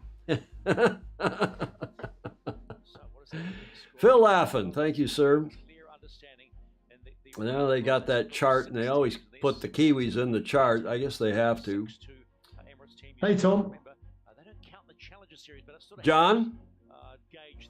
I mean, I just remember back in the day, people were telling Ben to get out the boat in 2012. And Giles should have been helming in 2012. So we all know what Ben's result was there. So I do think he performs better under pressure than anyone I know. And if you go through his Olympic sailing, there was so much going on that people were probably unaware. Before one Olympics, he had mumps, and before the 2012, he had a whole load of injury things, and he still came out on top. So I think actually when the pressure comes, Ben always rises to it, and it would just be whether the technical side produces a fast enough boat. Okay, well, I think you're right on all of those counts. Thierry de Jong is saying today is not a usual day. We should expect lighter winds going forward. That may favor AM. I'm not sure I buy that. I thought AM was better in the up range and in the lump, but I maybe got that wrong based on what we saw in the first race today. I just think the Italians are bloody fast. Brits are happy on their chase boat there, on their coach boat. Ted Ryman agrees with you, John. He said, well said. So good call by the Brits to take their delay card. I guess, let's see what Ben says. Thanks. It was cracking conditions, but it was tough. We had hit some debris before the start, so our preparation for the race wasn't that great, but the boys did a really good job to compose themselves for the race and good tussle with Alinghi. How good does it feel to follow up what you said to the press the post-race a couple of days ago by saying we're dangerous? You looked really dangerous today. Yeah, look, I think we got plenty of potential. Okay, we got, how good does it feel? Why are they asking? All commentators do that these days. They lead with a, how good does it feel? How confident are you? Not asking a black and white question, but, leading them to an answer. Julie Hi, Tom. Ahrens thinks that the speed problems of American Magic are seemingly not fixable. Hi, Tom. Are we going to get a smile from Ben? I don't know. Gordon? Yeah, I think this next race is really, really going to tell us something, because AM really have only one option, and that is to sail the pants off Orient Express. I think if they fail to do that, there deservedly will be questions. Good point. For sure, good point. This next race is the Americans against the French. And my prediction for that race was the Americans. And we'll see what happens. And I think Gordon Smith is spot on. Hey, this is working really well. Thank you, Gordon. Thank you, John, for just saying, hey, Siri. Hey, Crouton. You can say, hey, Crouton, if you want. Julie Ahrens would like that. Or, hey, Mensch. She would. Crouton, I could do that. I just said, when I said, hey, Siri, the Siri came on my bloody phone, even though the audio is off. Okay, what do we got here is a replay of the race between the Brits. This is that key moment when the Swiss tried to come up under them, and it was earlier down the track, and then the Brits matched their high mode, I should say, and got over them, and then tacked ahead, and that was the race. Orient won't have the speed or handling quality due to the foil design and the double. Do they have a double main sheet, Alex, like the Kiwis do, or not? There's a stat, those of you who are statisticians. Jamie Hutchison. Hello, Jamie. He said when I said, hey, Siri, I probably got Siri on all your phones. I'm sorry about that. 2 races for New York American Magic today, testing the capacity that, well, presumably James Bland, they've taken the cyclors, they've swapped out their first cyclers. I should show here on camera, I thank Jamie Hutchison again. We talked about this in yesterday's show, on Friday afternoon show, about Jamie sent us this Death Wish Coffee Company espresso roast. And apparently this coffee, they got a Super Bowl ad given to them. So they won some years ago. We ran that video yesterday on the show, the ad that they used in the Super Bowl, and it reminded us of you, Graham Sweeney. Several people said that, not just me. Julia said, oh, yeah, I think I've had Death Wish coffee. Well, I went and looked online after the show, and I think she meant liquid death water. She said Death Wish water, and I said, no, I think you mean liquid death water, which is some kind of a water that, I don't know if it's got vodka in it or caffeine in it or what. But that's a different animal. Leading and putting words in the mouth of the inter is the reason I got out of news journalism as a Sarabi. Okay, she's using Yiddish on me now. Ed Worley thinks that the French have copied the Kiwi dual main sheet system. J. Frederick Bland thinks that death water has about 300 milligrams of caffeine in it. So it's a caffeinated water. And apparently this coffee, courtesy of Jamie Hutchison, who lives in Saratoga Springs in upstate-ish New York, has sent that to us. I have a coffee bean grinder showing up here at the Beach Street Yacht Club today. They're showing a package now. This is Jason Saunders of the French team. We have a coffee grinder, bean grinder showing up here so I can grind these beans that are here on the studio desk behind me. I didn't want to block, this is a Marcos Feinstein gift. I didn't want to block that out, Marcos, so I'm going to have to use some double sticky tape and tape that down. Maybe we can get our Fozy from Sydney, Australia. This is a piece of wood that he did. It's called the Croutonic Corner from Peter Stevenson, a.k.a. Pedro Foiling Sailor. Maybe we can get him to send us a bigger one. Talking about the Olympics, the Olympians who sailed in the 49er and other classes, 470 class. Graham Sweeney, come on, Graham, on the Zoom, if you would, please. GBR had around 2 knots more speed in all points of the compass against the Swiss. Graham Sweeney? Yes, sir, they did. Did they? Where are you getting? where are you getting that stat off? ARL? No, I just got it off the screen. Okay. Literally on all points, they were just under 2 knots, just over 2 knots, depending on the pointing where they were going. But it's roughly, if you're consistently fast by a knot and a half, you're going to be in front and stay there, aren't you, with this race? Well, presumably.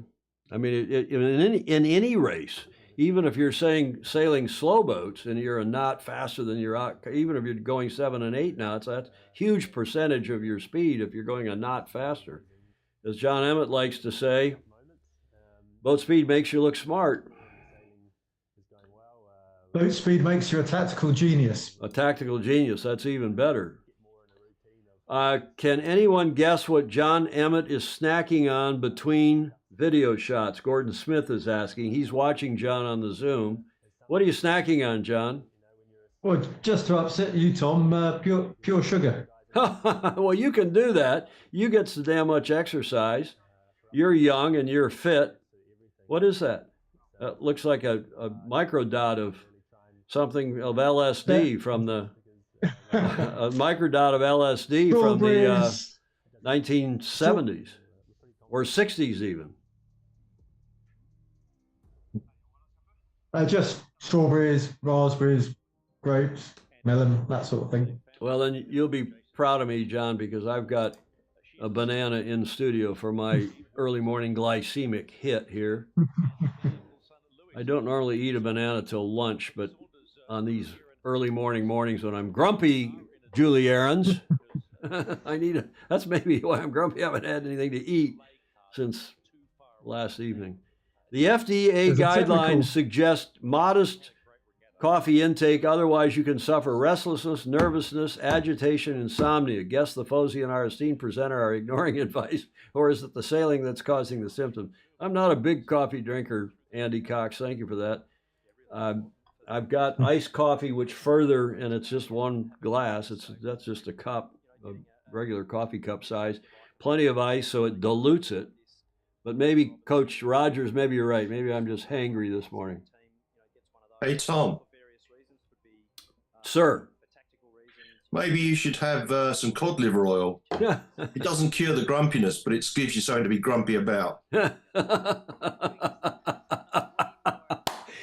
You know, they say, there's doctors over here saying, I haven't talked to Mr. Dr. Andrew McIrvin, saying that not cod liver oil, but a tablespoon of olive oil once or twice a day is good for the system, irrespective of whether you put it on other stuff that you're eating through the day. No, Marcos Weinstein's probably right. What I need is Geritol. Oh, we're getting food advice now. J. Frederick Bland in Austin, Texas. There's a Tony Town. He's saying tofu scramble with kale and hash browns. They talk about healthy with some not so healthy. What's going on here? Do we have somebody's pulled a 15-minute delay card? The wind is now up to 15.5, Cap Gemini is saying. Who pulled the delay card? Hey, Tom, I think the French want to delay it for 4 years. Chris Odorowski, Commodore Odorowski is saying onboard Radiant, they're showing 18 knots true. Now that's probably, I don't know if that's at 10 meters height or if that's at mass height on that big, beautiful yacht Radiant. That's Hap Faust's boat, right? No, Whisper is Hap Faust's boat. Radiant is John Heel's boat. Denise Balzac, she says an LSD microdose sounds much more fun than Geritol. Oh, gosh, now they're running a package of the French sailor. Is that a package? Now the French they've got techs on the boat working on something. I wonder if they hit something. Okay, I'm going to have...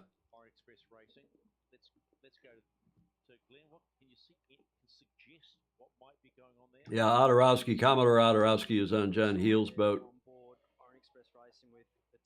Julie Vatican is upstairs. She's not on the Zoom with a video because she's probably still in her bed with her red satin sheets.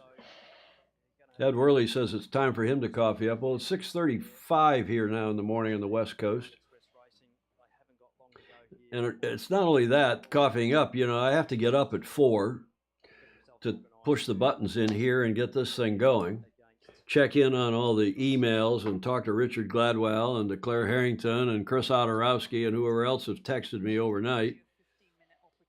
Or real time, because they know I'm getting up around 4. I've actually been up since 3:15. There is the tall ship J.S. Elcano, Graham Sweeney is saying. Then you got to go to hair and makeup. Yes, sir.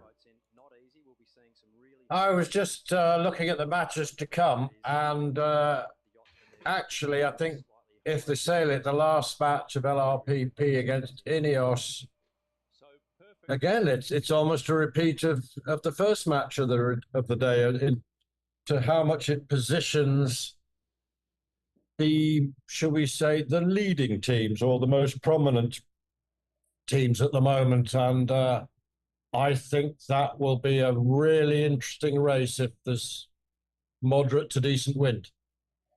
Good point. I want to welcome Shelby Friedrichs from that famously good sailing family in NOLA. Do you all know what NOLA means? Any of you Zoomers know what NOLA means? New Orleans, Louisiana. Nolans. Hey, Tom, we've got a boat race now. We do. Let's go watch the yacht race. Thank you, John Emmett. As they have entered, they were showing a video package and had me confused. I thought they were still in a delay, but we have entry with 1:50 to go. Both boats in. Hey, Tom, I apologize. Go ahead, John. It's the replay. Ah, you crouton. You crouton. But that's okay. If it had been a real yacht race, I'm glad that you would have warned us. Yeah, I think Gordon's right. I think this last match between the French and the British, or the Italians and the British, even, not the current one, but even if that that could be a bellwether, could be a barometer, because if it's close and closer than what we saw in the Americans against the Italians, that could be very interesting. No, there's nothing wrong with, if you think I'm going off the rails, I appreciate all the feedback, all the advice, because I often do go off the rails, especially when I'm a one-armed paper hanger here doing all this. But we are looking now at this match coming up. We hope, we think, I don't know what the delay is, but this is a replay of match 19, the French and the Italians. Hey, Tom. Yes, sir.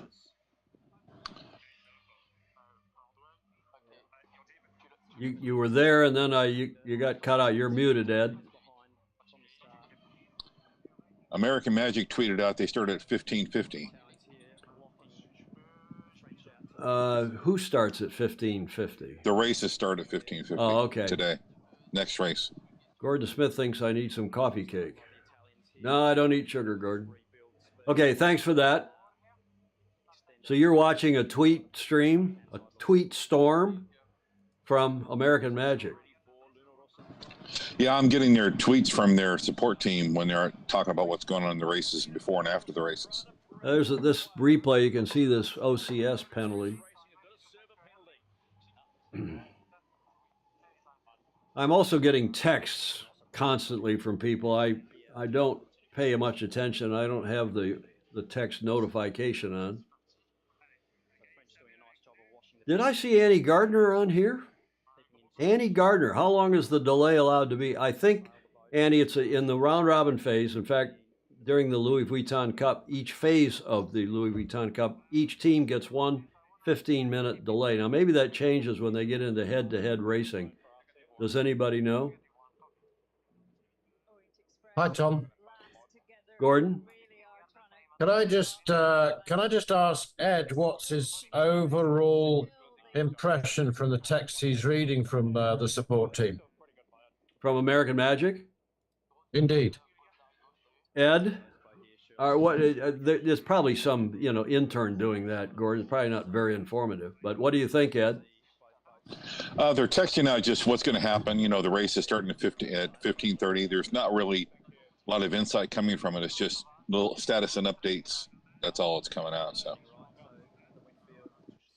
racing is delayed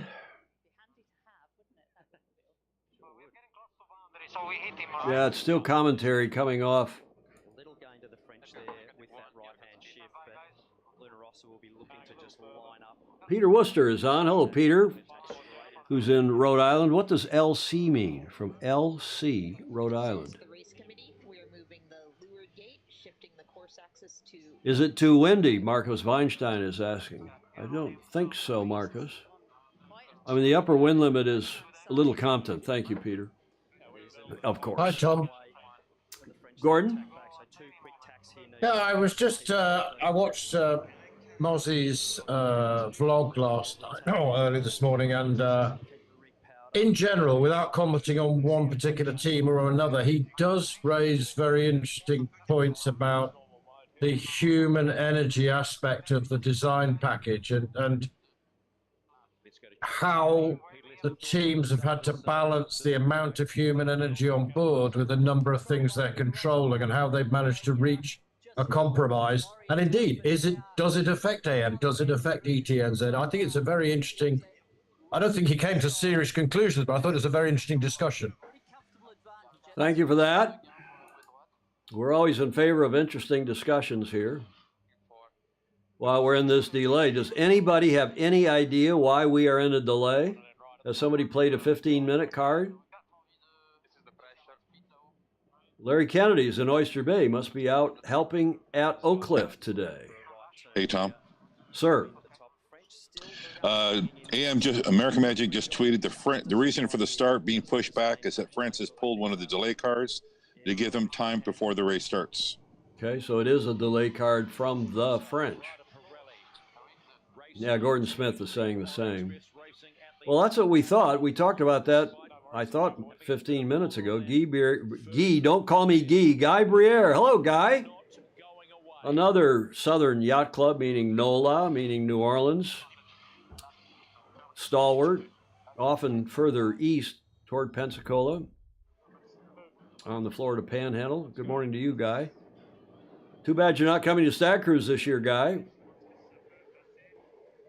Mark Holland says that we saw something in the back end of the boat. He says they're having a traveler issue on the French boat. As we're watching a replay, waiting for them to get this match between the Americans and the French underway. The Orient Express called the delay is to build up steam. Well, there's not much of a hydraulic accumulator on these boats. Very little stored energy by way of hydraulic power anyway.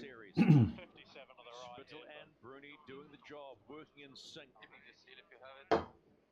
complete leg number 4 of this race with 2 to go. The French are hanging in. The delta was 37 seconds at the top. Let's see if they've made up any time. This next race, guys, could also be indicative, a barometer, a bellwether, in as much as the Kiwis, again, we never know how hard they've got the pedal to the metal. But the Kiwis against the Swiss look pretty dismal against the Brits. The Brits look pretty good. And we'll see how the Swiss go against the Kiwis. Has American Magic changed the jib? Who's saying, hey, Tom? Is that John? Yeah, the Louis Vuitton says the delay card for the French is a mainsail issue. So, yeah, I think we saw them working on the Traveler. I think Marcos Weinstein had that right. Working in the back end of the boat earlier. There was a technician on there and some tools. They've zipped forward to the finish of this match, so maybe they're getting ready to wrap up this replay. What are we, almost 2 hours into, we're an hour and 45 minutes into today's watch party. We'll do this again tomorrow morning at 5 o'clock if you all are nice to me. I'm so thin-skinned. I'm just a simple country boy from Michigan. You guys are so tough. I'm teasing. We do this because we have such a great group of FOSI all around the world. We really appreciate all of you coming on, especially the Zoomers. And again, those of you wanting to come on by Zoom, let me put the Zoom slide up here. It's 267-220-6570. 1851 is the passcode if you want to join John and Gordon, Ed, and Graham. Julia's upstairs watching it on the Zoom with her blank screen. But increíble, yeah, J. Frederick Blank. Oh, look at that. Is that beautiful or what? Most of them actually designed and built in Scotland, which makes me very happy, by William Fife III.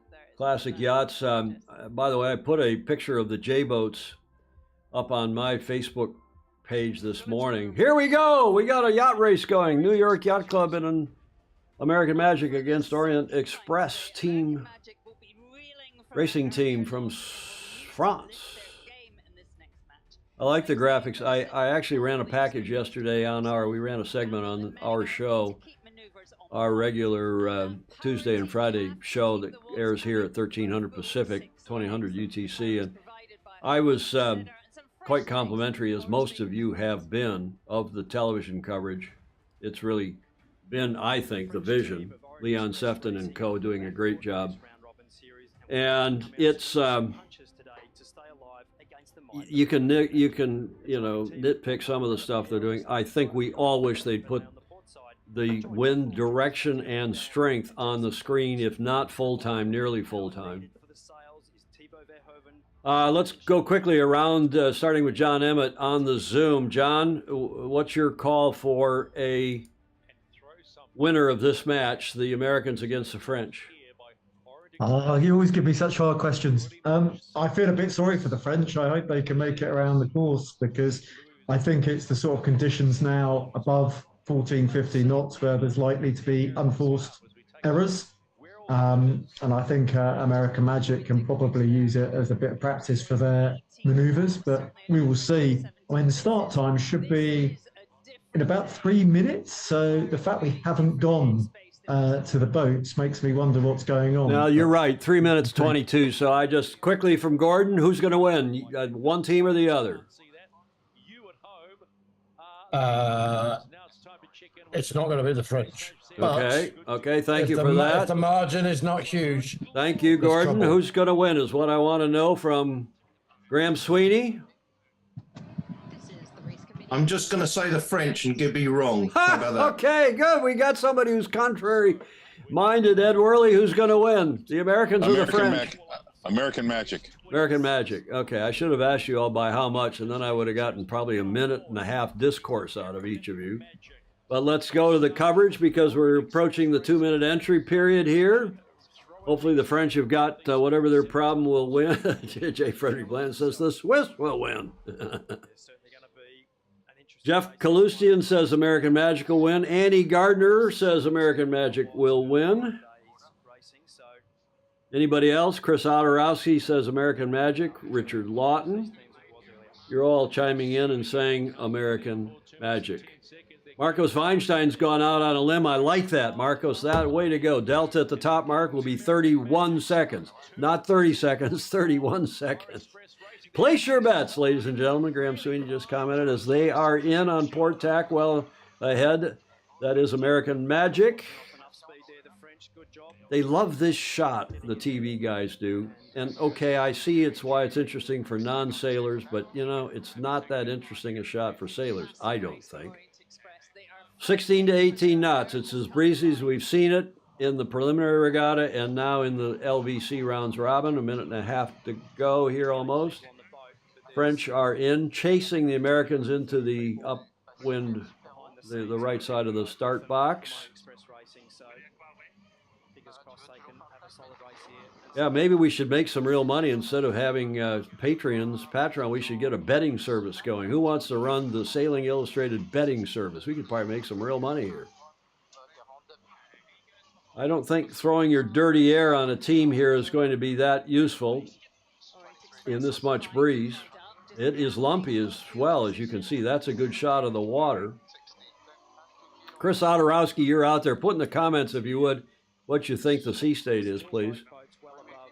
Krasimir Naumov in Bulgaria saying finally proper sailing conditions. 40 seconds. That is the French ahead and to windward. You've got Tommy Slingsby here on the helm on the starboard side of the American boat. Will he hook or will he go for the upwind right? He's going to set up above the French. He wants the upwind right, presumably. French coming back up. 20 seconds to go. No chance for the French to try to squeeze off the Americans. French will be down the line a fair piece. 10 seconds. Big clutch here, man. Big trim here for the cycles. Go on. It is on. The race between Orange Express. A little bit better start by the Americans. They were a fraction of a second or two ahead of the Swiss, or rather the French across the line. The GPS showing the Americans in the lead, but again, until we have a cross. Yeah, I agree with you, Denise Balzac. I think most people think the right is right, and I think the Americans want the right as well. Larry Kennedy's giving us the odds. He's saying the USA. He's giving, by points, do you mean by seconds? Venmo. Larry Kennedy's running our betting pool. We're probably breaking all sorts of rules and laws now. The Americans tacked ahead and to leeward, protecting the upwind right. Coming up, it looks like they're squeezing up a little bit underneath the bow of the French in high mode. Heidi Purcell, she's got to go watch a football game. That's not for another couple hours, is it, Heidi? No choice but to get out of there. Patrick Keys, thank you to you, sir, for joining us again today. Yeah, so the French really needing to French tacked away for clear air, no surprise. really sail their own race. Shirley just sail the boat fast. Being forced to the presumably less than favored upwind left. American covering. To try and sail their own race if they can and just Yeah, 31 meters. Oh, 31 meters, not 31 seconds. the speed department have just sailed 100-meter lead at the cross. See that little wobble there? The Americans still have a little wobble coming out of these tacks. They're down low trying to, there they go. Now they're back up and going. Are their foils too small? Nice jump off the line by American Magic. John Emmett predicting 18-second delta at the top. Across to that left-hand side, and then when that first tack came, it was advantage to the Theo Americans. Smith says this is going to be stressing the recumbent cyclors. The French are forcing attacking duel to put pressure on the cyclors on American Magic. Just, put together a good solid one, because with the breeze being upright, 17, 18 knots and a wee bit more big seaway, reliability. The Americans tack ahead into windward, and again, they, even from afar, they look a little unstable. It's going to be a balmy nearly 70 degrees Fahrenheit at game time in Ann Arbor for the Texas versus the University of Michigan game. That's still not for 2 hours. maneuvering that big blue American Magic yacht. Texas ranked number 4, Michigan ranked number 10 going into today's game. Awesome race, Krasimir is saying. I think, guys and gals, this is bad news for the Americans. I think the French, vis-a-vis the Americans, in this condition, are looking pretty good. Black, I should say, not blue. Lovely paint job. Holding their own. We'll see how they do going downwind. Americans have been reputed to be fast downwind, although I'm not sure we've seen that. No, Ed Worley, I don't think the teams can see the LiDAR, meaning the projection of the wind up the track. I don't think they can see that while racing. Does anybody know otherwise? Americans will round the upwind right end of the gate. They want the pressure, the perceived, I think, benefit to being on the upwind right, downwind left, going downhill on leg 2. Not too far behind. And yeah, the French are not too far behind. 8 seconds. You guys were Crutonic. You were all wrong. Way off. Racing, so just got to keep the hammer down. 8 seconds. How many meters? We don't know. Do we know the meters? We don't know that. Sorry. Split rounding, Denise, indeed. Now we'll see if the Americans are quicker downhill. They got a good package. Oh, he's talking about packages here. Shirley is, at least. It's closer than I think most of you thought. Handing the helming duties over now to Kevin Pepinay. Only a 50-meter delta. Got a little gain there to Iron Express Racing, sailing a nice pressure there initially, so interesting to see. 80 meters now. American Magic, the giveaway boat, will cross, but not by much. American Magic, the right-of-way boat. Did I say giveaway? I can't even remember what I said 10 seconds ago. Okay, 90 meters at the cross. They jibe to cover. American Magic ahead into leeward. They're going downwind. Those are the pressure fields that the Cap Gemini software and sponsor. I don't know if it's really their software or they're sponsoring it anyway. Not much in it, Commodores, ladies and gentlemen.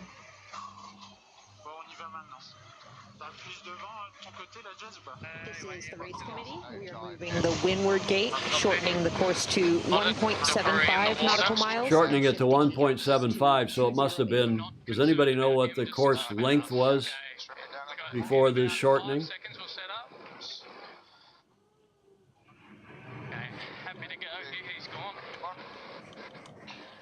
French go first. Leg 2. Americans leading by give or take 100 meters. They came out of, the Americans looked like they came out of that jibe better. Windward foil arm in the rigging there in Tom Slingsby's goggles. He'll be full concentration here. This right mark is favourite here. Yeah, we're going to be in.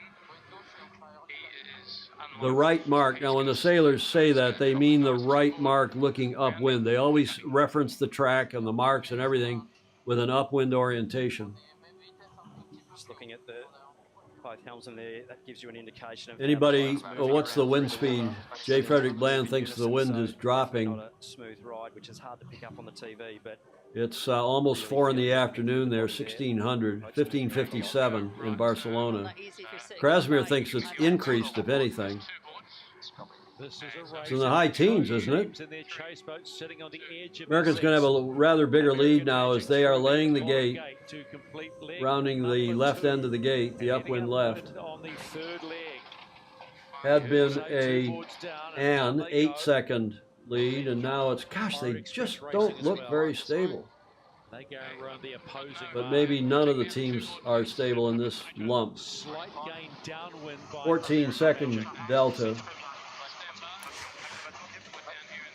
There's Commodore Otorowski out on the track. Chris Otorowski, you want to turn your camera horizontal and give us a good feed there out on the water. Chris, how's your audio?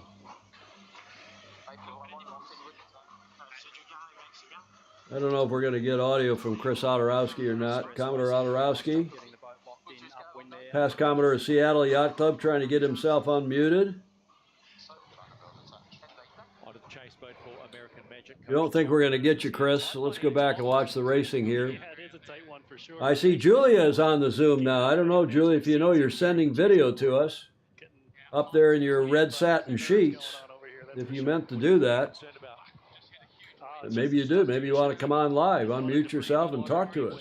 So there's a lot of potholes out here that we just need to be aware of, but keep sailing hard and racing the boat well. So it's tough. Thanks, Coach. Thank you. The race well and truly on here. As Tom Burnham was just saying, what's going on out there. A lot of waves to deal with here, and to see how fast these boats are going upwind in this sea state. Really tricky job here, and both teams doing a great job. Hi, Tom. Yes, sir, Gordon. Yeah, Krasimir has just commented on Facebook or agreed with me. I think there needs to be kind of an understanding of the sea state in Barcelona. What you're seeing here is not very bumpy for Barcelona. This is kind of normal. the sea state we've seen over the last 10 days or so, I would describe as calm. Barcelona, very calm. And so when you think this is lumpy, this is not Barcelona lumpy, which is what I was commenting on. I'm not convinced that AM is optimized for Barcelona swell, but I'm not saying that we're going to get that anytime in the competition. I'm just saying this ain't it. Would Well, be my point. you and I have been having this discussion for some time now, and maybe what we really are, maybe what we are concluding is that American Magic is good in light and bobble, light and bump, because it's been light and flat, as you say. And we know Barcelona is famously bumpy. They have more lump, more bump in a confused seaway, because especially when it's out of the east. Now, this is out of the south today, so this is a residual from overnight. It's been windy for the last, well, it was windy all day yesterday and even breezy over the night, overnight. And maybe Gordon, American Magic is quicker in light air and lump, as we saw in the pre-regatta. Yeah, I think we've not had the full range of swell and wind, and it could be. I'm not certainly not going to get into an ongoing feud. I just. Oh, come on! Come on! It's more fun when you do. Okay, I don't think that it's very bumpy, and I don't think AM's going to do well in big swell. But this is not big swell, and what we're looking for is a really convincing victory. So I'm really wanting AM to stretch its legs in this race, and I think it needs to at least double, if not triple, its delta right now to be convincing. Agreed, and I think John Emmett may want to comment here, because what we're seeing, it looks like to me, John, tell me if I'm wrong, I think the French are quicker uphill and the Americans are slightly quicker downhill. What do you think, John Emmett? I mean, I think it's much of a muchness, and I also think it's two things. I think I'm probably quite impressed with how much the French have improved, and I think AM's probably frustrated that they haven't continued to improve. And I think in terms of their learning, they've obviously done a very, very good job for their preliminary regatta, and maybe on a less steep learning curve than some of the other teams. Because, I mean, a win's a win. But as I said, I was expecting it to be far more convincing, and it looks like France is perfectly capable of staying in touch. Totally agree. And disappointingly so. 15 knots, they're saying over here on the wind. It was there a minute ago. I guess they just leave it up. Okay, maybe they need to damp it down. So maybe it's jumping all over the place, and they need to damp down a little bit the display so it's not, I don't know what they're thinking. Or they think it's distracting from the punters, the non-sailors that are watching. You know, most of us these days are used to watching, or accustomed to watching on the bottom of a screen, a crawl on the news channels, even when you're watching sports. American Magic is extending downhill. Ed Worley. Ed's a big supporter of this team, living down in Newport Beach, down in SoCal. Not maybe not Newport Beach, but down in SoCal anyway. Where do you live, Ed? And approximately, we don't want to alert all the burglars in SoCal as to where a man of your affluence is living, but we're from near Huntington Beach, if you know where that is. Come on, everybody knows that, don't they? No. Huntington Beach, if you go along the beaches, you go from Newport Beach to Huntington Beach, the famously good surfing town. And no wonder you live there. It's one of the few conservative towns in SoCal, right? These days, it's really a red town, not a blue town. Yeah, it's a great town for our family to be from, and great surfing, body surfing. It's really nice there. And just when we fly down to Newport Beach to that airport, we normally fly in right across Huntington Beach, do the right base approach, and then the final into John Wayne Airport, otherwise known as Orange County.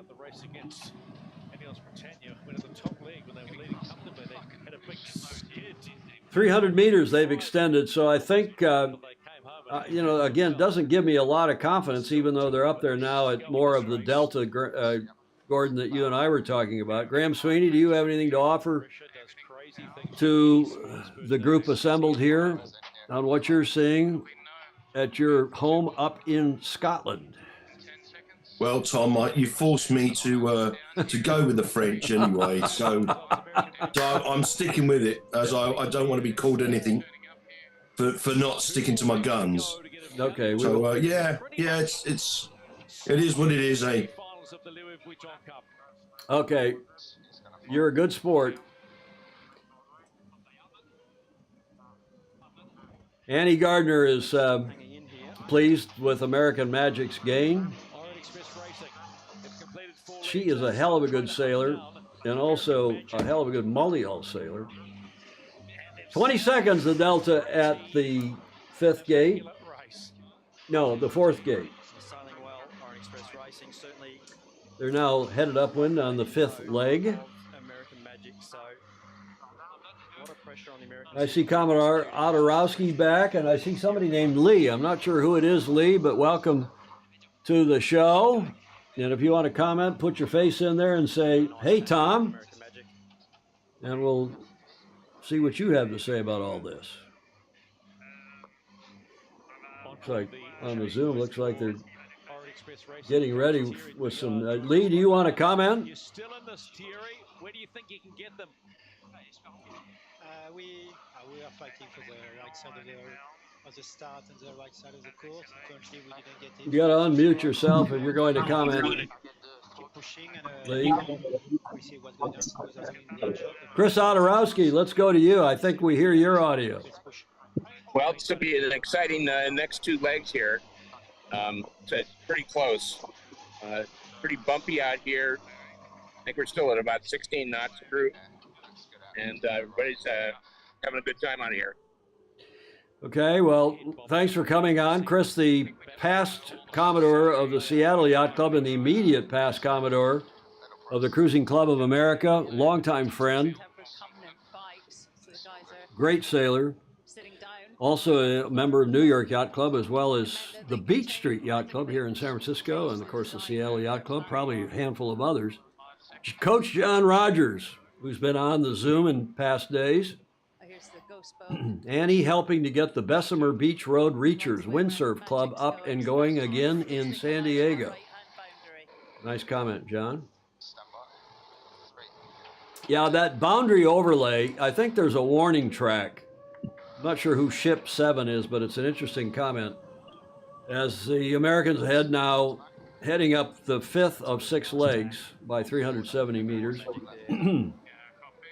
Projected frontal area of Patriot, a little bit less than some of the other teams with that recumbent cycling position. So the Americans taking a different design path than some of the other teams.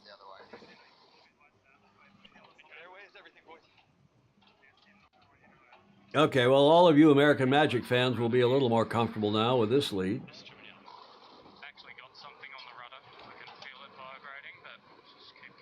What's that? Yeah, Tom Slingsby suggesting he's got a bit of American Magic has something on their rudder. On the rudder. They're pressing again now. Still got something on the rudder. Okay, what do you want to do about it? Nothing. Uh-oh. Not sure what can you do. 10 seconds. Well, if they get too high, it's one way of clearing it to get it out of the water, but that's not ideal. Stand by. Just got to have to hope it disappears, whatever it is, but hopefully we can get a little shot of that. Fantastic camera work there. Yeah, Larry Kennedy, they do seem low. Ooh, that's, speaking of low, out of the tack. You can see the weed there, just a little bit of weed on that leeward foil, so it may not have actually been on the rudder itself. On the actual foil there, you can see that little bit of debris. Oh, look at that. That's great television. Great job. Oh, it fell off. There, so that's a good sign for Okay. American Magic. They probably wouldn't even notice that. Alan Long is saying. At this point in time, but so foil related, not rudder related. There's always a twist of the tail, isn't there, when we come to American Magic of late, as they come in to complete the 5th leg, the second to last leg of this race. They will around the upwind right end of the gate. I guess I can turn that audio back down. Again, those of you just joining, this is a watch party. You got to bring your own video. Most everybody's they're watching this either, well, on Zoom or on our regular live stream channels, and then watching it on wherever you can watch it in the world. And we've got people literally all around the world joining us here on this watch party for the commentary and for our Zoomers. And we appreciate all of you. There's Pat Clark. Hello, Pat. Nice to see you on. And the Zoomers and all the commenters from literally around the world. We appreciate it. Graham Sweeney, you want to voice your comment that you just put on the chat? Hi, Tom. I think they're going so quick, American Magic, they've had time to do some gardening. Well, I wonder if they had something on the rudder, too. You know, often, all of you know who are regular sailors, the outracers will know that, you know, sometimes you get it on the keel, sometimes you get it on the rudder, but it's not surprising when you get it on one or the other, you got it on both. Those of you in San Diego will know, the home of the kelp beds, that they still harvest. There's an America's Cup story when I write my book about some of the harvesting that went on during particularly the 92 Cup, time to the exit from San Diego Bay of certain teams. J. Frederick Bland, is the gap 31 seconds? Yeah. No, I don't think it is. It's only 207. It's shrunk a bit here. Oh, God, American Magic just looks... Is that American Magic or the French? Lift the centerboard. Pat, where are you? Are you going to talk to us? Pat Clark, nice to see you on. Yes. Where are you? Can you hear me? Yes, we can, loud and clear. Okay, this is Pensacola Bay behind me. The home, the winter home of New York American Magic. Right, right. At any rate, I want to thank you for the commentary. My husband, Thornton Clark, used to watch America's Cup, and so I heard the commentary from him all the time. And unfortunately, he's deceased. But I've been getting to hear it all from you guys, and I really appreciate it. Thank you. Well, thank you, Pat. We really appreciate you coming on very much. In Pensacola, Florida. Thanks, Pat. You're really welcome. Appreciate you Bye-bye. coming on. Thank you. Earl Hicks is saying good morning from Kentucky. This lead is shrinking, 200 meters now. I got to go watch. I'm going to mute everybody on the Zoom, so if you come back on, I've muted so Pat can watch in peace and quiet there. American Magic's going to win, but it was a bit of a closer race probably than they thought. Isn't Pat lovely? Yes, Graham Sweeney, she is. She's a terrific gal. Krasimir Naumov, outstanding race for the French, inches away. Let's see what the delta is. See who won our bet. It was a close race. The French have got to be, as we Americans would say, buoyed by this, as the rest of you would say, buoyed. 15 seconds, the delta at the finish. Okay, who's got our betting? Who was running our betting pool? Did anybody call it 15 seconds? It was 18 seconds at the top mark and 15 seconds at the finish.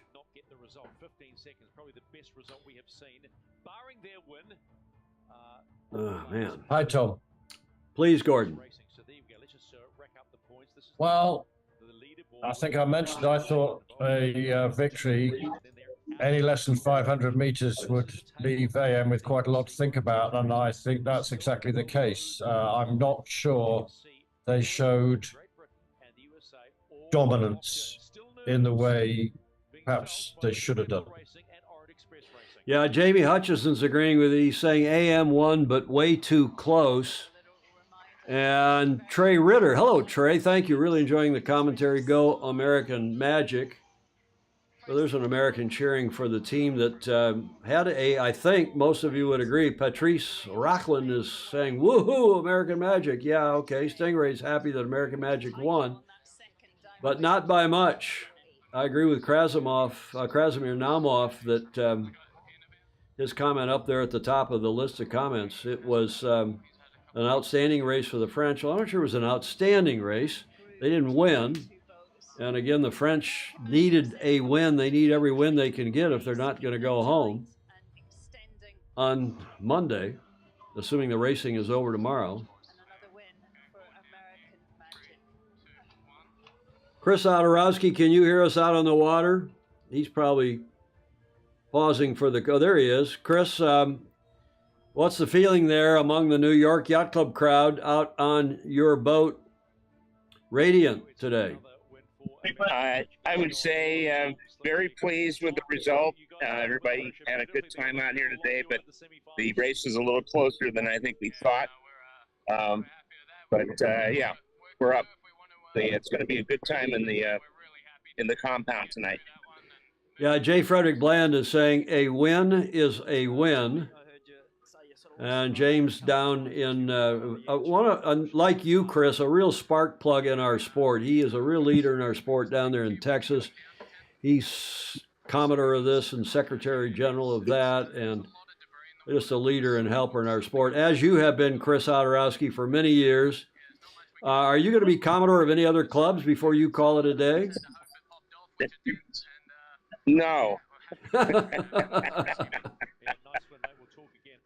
I'd be happy to be Undersecretary of the Beach Street Yacht Club. Well, we may make you chairman of the wine commission. That right now that's Andy Rose, but you know Andy may need to retire from that. We need to have a little churn in our positions here at the Beach Street Yacht Club. I know the Commodore is upstairs watching, Julia Vedekint. Maybe you could just take over as chairman and replace me as chairman of the Beach Street Yacht Club. Negative on that, Tom. You do a fantastic job. We haven't done much at the Beach Street Yacht Club lately. We've come a little slowly out of the pandemic. Let's see what they're saying on the French boat. We'll go back. Thanks, Chris Odorowski. Commodore Chris Odorowski. They're going to do a replay. Okay, we know what that happened in that race. Okay, enough of that. I see that Jim Beam, another one of our favorite names, not B-E-A-M like the bourbon. I just don't see excellence and precision yet emanating from American Magic. I would say they are in the 90 percentile. Yeah. I think it'll be interesting to see now how the Brits do against the Italians in the race after this one. Next race, I believe, is the Kiwis and the Swiss. There's a nice shot at the beach. There's some Italian supporters.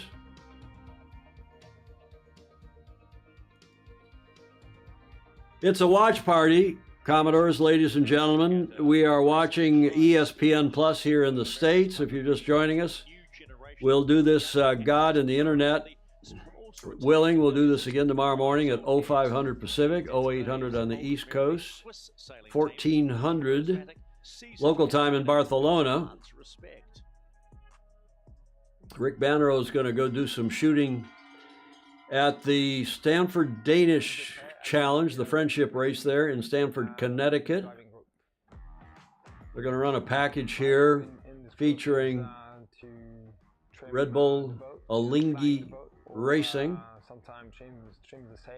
on the tube.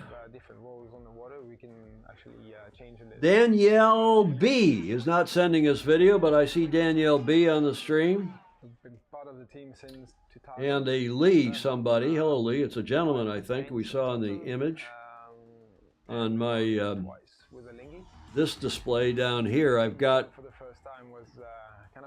a second instance of Zoom, so I've got a gallery view. Okay. Why are we delaying now? Why aren't they running right into the next race?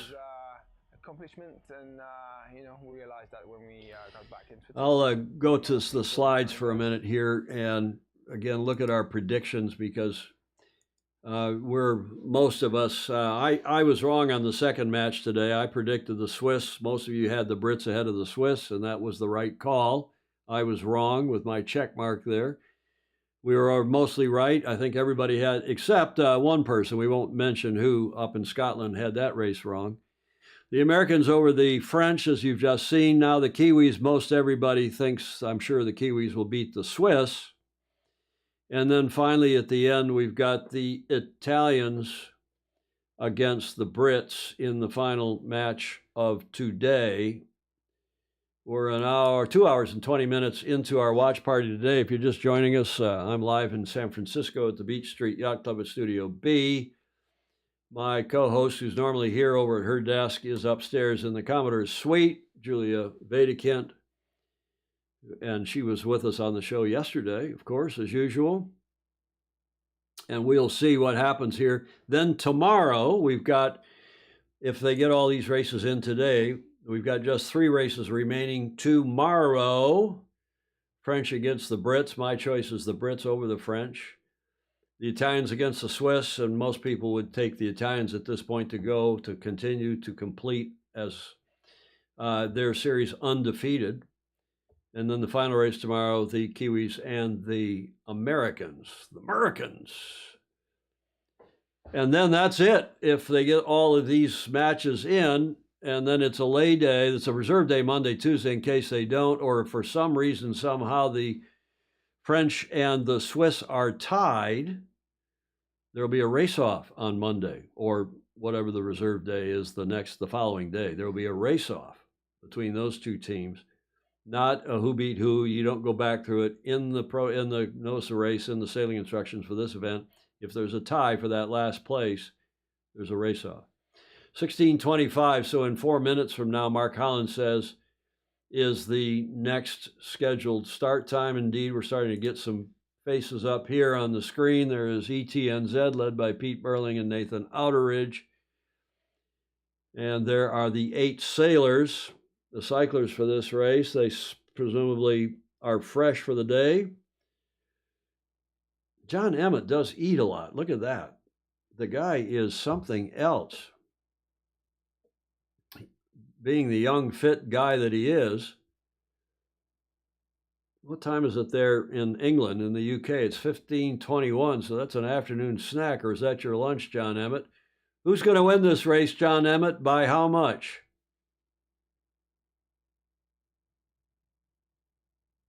So you literally caught me with a mouthful, which is very unfair. That was the point. That's what we were trying to do. No, I mean, actually, I continuously eat rather than doing meals. It's much kinder on the digestive system. And actually, when you're doing an awful lot of activity, it's quite hard to get the eating in. But I guess the Kiwis are going to be a kilometre ahead by the end of the race, if not more. Okay. Any other of the Zoomers care to make a prediction? We're 3 minutes to the start. Wind sampling complete. Hi, Tom. Go ahead, please. Likewise, I think unless Lingy discovers something at the start, I think this could be quite a big margin of victory. But I want to know what Graham Sweeney's eating. Graham, you got 30 seconds to tell us what you're eating and who's going to win this race and by how much. I'm eating milk bottles, little milk bottles. And I think Brits are going to win because I've got a non-sailing CEO meter here. And you give that a spin and it'll tell you all the results you need. Well, the Brits aren't racing in this. The Kiwis are racing the Swiss. Oh, well, that's it then. There are the Kiwis in on port tack, their first race of the day. The Swiss are, of course, sailing their second race of the day. Swiss in now on starboard tack, 10 seconds behind, 15 seconds behind the Kiwis. Kiwis sailing deep into the pre-start box. There's nobody here choosing the Swiss. Everyone choosing the Kiwis. Kiwis now have done that 90-degree turn, heading to the more or less the right end of the box, the right end of the extended starting line, with 1:25 to go. Larry Kennedy says the betting line is -450 to the Kiwis, +350 to the Swiss. A delta of 800. Is that meters? Is that just your betting line? Hank Stewart is going out. I like it. Hank Stewart, good job. ETNZ by 51 seconds. Not 50 seconds, 51 seconds. Under a minute to go.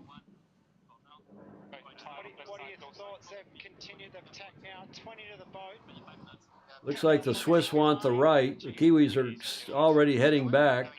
Ted Ryman's cheering for the Swiss. I'm not sure he thinks the Swiss are going to win. Come on, guys, get off these damn shots and show us the boats in the box. There we go. Swiss are going to come down here now. Arnaud Sarfagas at the starboard helm, the A helm for the Swiss. Pete Burling on the starboard wheel of Emirates Team New Zealand, ahead and to leeward. Swiss wanting the right. The Kiwis just wanting to stay down the line and well clear, I think, of the Swiss, not risk any damage to the boat. 2, 1. Actually, the Swiss won the start, at least vis-a-vis the line, getting across the line first.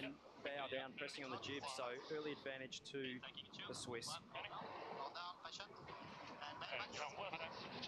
Tacking duel.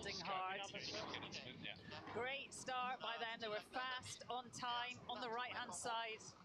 Great work. Shirley said it. Fast, on time, on the right, meaning the upwind right side. I think she also means right is in the proper side.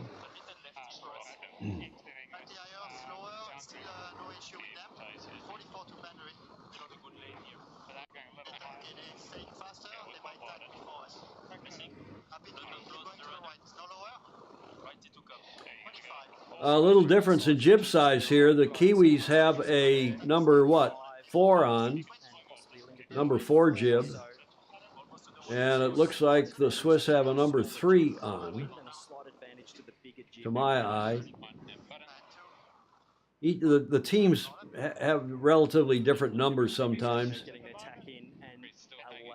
Back in the days, Ed Worley will remember, the teams used to miscode their jibs. You'd pull up on the deck and it would say a number 1 or a number, 1A or 1B in the 12-meter in the IACC days, just to confuse the onlookers. And it might have been a number 2 or it might have been something else. The Kiwis have forced the Swiss to tack. They came up a little bit underneath them. Nice job, and they are extending in the lead, as in a GPS lead change here. Again, I don't buy a lead change till I see an honest-to-God cross. A match race, Annie Gardner is saying. It was a slow down for the Swiss. It almost feels like the Kiwis are playing with them, doesn't it? Graham, what do you think? Are the Kiwis playing with the Swiss? Cat and mouse game here. What do you think, Graham Sweeney? Yeah, it's a bit like a cat and a ball of string, isn't it? Yeah. Feels like it. That is a lead change. The Kiwis crossing ahead by 60-ish meters.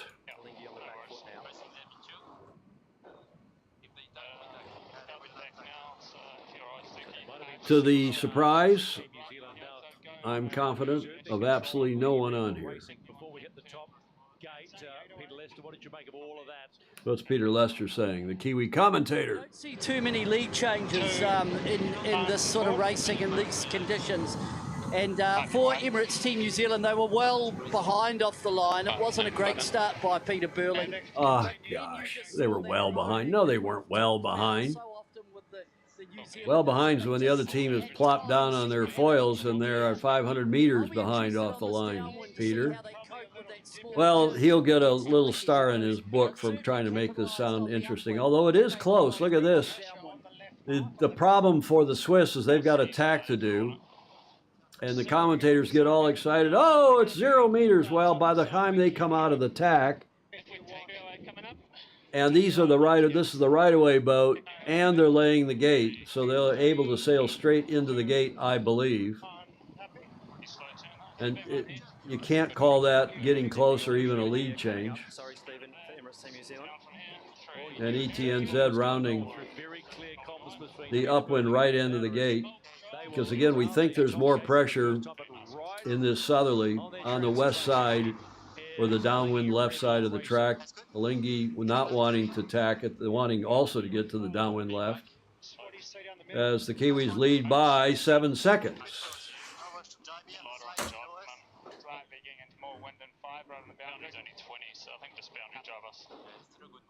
In 15 knots of wind, it says. Remember, there are no points on offer for this race if you're a Swiss fan getting excited, but a lot of learning and a lot of confidence building. And to be racing this tight to the defenders. This is a good race so far, isn't it, for the Swiss? Okay, Shirley gets a star in her copybook. This is close. They're keeping up with the defender. Gordon Smith agrees. He's saying Alinghi are doing just fine so far. Gordon, do you really think that, or are you just making that as an observation? Did I lose Gordon on the stream? I don't see Gordon. John Emmett, do you think this is a good race for the Swiss, or is there a cat and mouse operation going on here? Well, I just generally think the racing is a lot closer than people expected. A lot closer than people expected. I mean, I don't have any doubt as to the eventual outcome unless something very surprising happens. But I would say this is close racing considering where we are in the cup. Okay. Well, one can only hope. We can only hope that the racing is on the up and up here and that it will continue to be close. I mean, close in this, again, stuff means that both teams are on their foils and moving at about the same speed. Hi, Tom. Just a sec, Gord, I'll come to you in a sec. There's a little bit less wind. I just missed the course axis from Melanie. Did anybody else get that? Yes, Gordon? Well, I echo John's thoughts, really. And if you consider the travails that Alinghi have had with their rig, I think they should be pretty pleased with themselves to be keeping up with the team that everybody thinks is so superior. So this is, in many ways, a very fine result so far. We'll wait and see what happens in the rest of the race. But to be closer as they are, I think is a genuine achievement. Well, as... Hi, Tom. Ed, just a sec, please. Thank you. I'll come right to you. We're looking at the course axis. Annie Gardner, it's 2:02, I think, is what it is, at 1.7 nautical miles. Thank you, Fog Machine. Thank you, Lance Burke, as they're coming into the gate here. Yeah, I think this is the kind of racing everybody hopes to see. A little bit of a bobble, a wobble from the Kiwis. And the Swiss jibing and going for the upwind right end of the gate. What are you seeing here, Ed Worley? I think the Kiwis using the Swiss as a trail horse, in my opinion. That's what I see going on. I think the Kiwis are trying all kinds of different modes and different sailing tactics. Well, they wouldn't want to be too aggressive here, given, what was that delta, 13 seconds? I mean, you know, one little mistake, you saw that bobble then, so, you know, we can theorize on some of this stuff, and I tend to agree with you that the Kiwis are, as you heard Graham Sweeney and I say a few minutes ago, it's bumpy out there. Look at that. Chris Odorowski gave us the straight scoop, not that he wouldn't, as they're really struggling on the ride height. The Kiwis have extended a touch. Yeah, let's see what Ray Davies says here. They're going to go to, there he is up in the PIP. We want to be watching, to be honest, but yeah, no, it's yeah, we're getting comfortable now, but yeah. Getting comfortable, you hear that? 170 meters at the cross, so it is a little more comfortable. I don't know.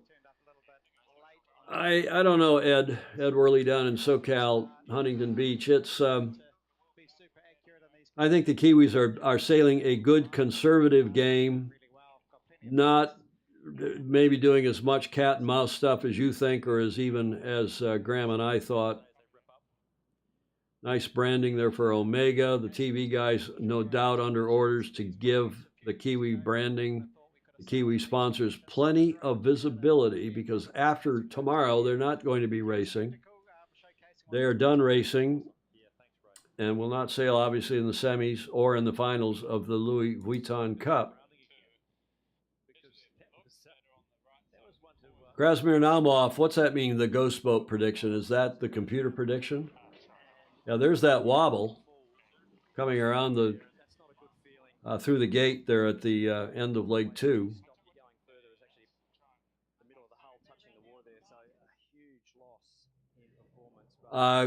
Guy Briere asking, what's the chance that America, there's a good question for all of you. What's the chance American Magic forfeits their final match against NZL? Is there anything to gain? They have already proven they can beat them. Yeah, okay, that was on a different day and quite different conditions. Guy is thinking there's too much to lose to go balls to the wall. And that's tomorrow, that match. Well, we'll see. Let's see what the conditions are. Speaking of which, maybe I can ask Lance Burke, a.k.a. Fog Machine, who is our weather guru here in the Bay Area at St. Francis Yacht Club. Fog Machine, can you give us a read of what the weather should be tomorrow at race time at 1400 in Barcelona? Please.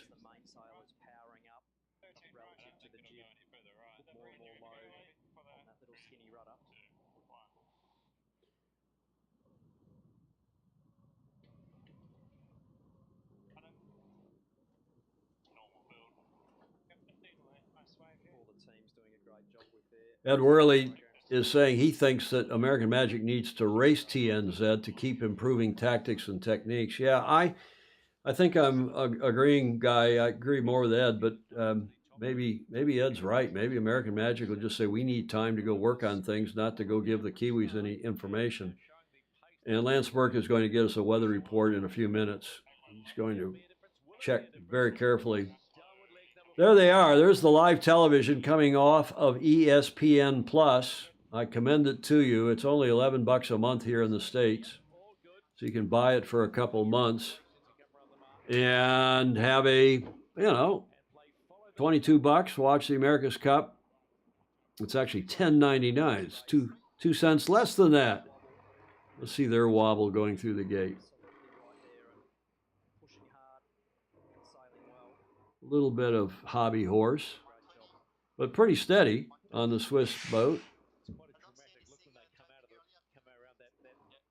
What do the bulbs do on the foil arms? Well, it, again, like bulbs on a big ship, it's to break up, they think, to help ease the flow, to break up the wave that goes out in front of any foil, any ship, and help minimize the drag once the water gets back and around the foil. Alinghi don't have them either, Krasmir is observing. What was that delta? I missed that delta. 350 meters, though, is the distance. The Kiwis ahead of the Swiss. Got over 100 people here watching on YouTube, and I don't know how many on Facebook, but we had almost 1,000 the other day watching our Thursday morning watch party. 20 seconds, Michael Frank. Thank you very much. That was at gate 3. They're going up leg 4. This is the second to last leg of not today's race. We have one more match after this. Even though we're closing in, it's we're 2 hours and 38 minutes into today's racing. 400-meter lead now, roundabout. One more match after this, and it should be an interesting one. Maybe the most interesting of the day. The Italians and the Brits, and we'll see if the Brits can do a good job against the Italians as they did against the Swiss. That is the Brits. They had a good race against the Swiss. This is the race committee. We are moving the windward gate, shifting the course axis to Excuse me.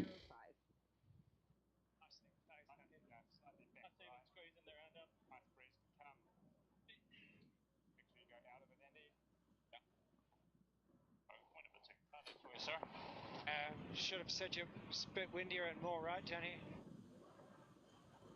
Not too bad. Mel Roberts and Ian Murray adjusting the course to keep it dead. What was that course adjustment? Somebody get that? 205. Thanks, Jeff Kalusian. So it was 202. That's pretty. Boy, you talk about an RCH 3-degree change. Pretty fine adjustment. Good job by Ian Murray. And of course, they've got those mark set bots. They've got those robotic marks that they can control with a joystick, or actually what they do is they put in a lat line and then push a button, and the mark using its GPS, the buoy using its buoy, as some of you would say, moving to that position. Fog Machine is saying tomorrow is a southerly, very light, under 10 knots, maybe under 5 knots. Monday is also looking very light. Emirates Team New Zealand, lots of weed at the top of the rudder. ETNZ's got weed now on their rudder. Well, we heard from before this racing started today. Oh, you can see that you can see a little bit of weed there. Doesn't look too devastating.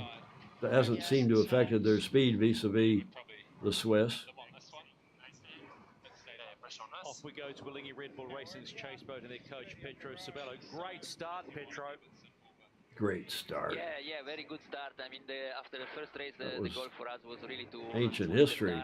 Mr. Steve MacGyver, 400-meter lead, 400-plus meters down the last leg, second to last leg 5 of 6. So I should say they're going up. But so far, so good. It's a good race for us. Leg 5. Excuse me. Stay off the weed. Spoken like a true Michigander. Where in Ann Arbor, as Jeff well knows, they've had the hash bash in the diag, which is kind of the center diagonal of Square Plaza at the University of Michigan in Ann Arbor.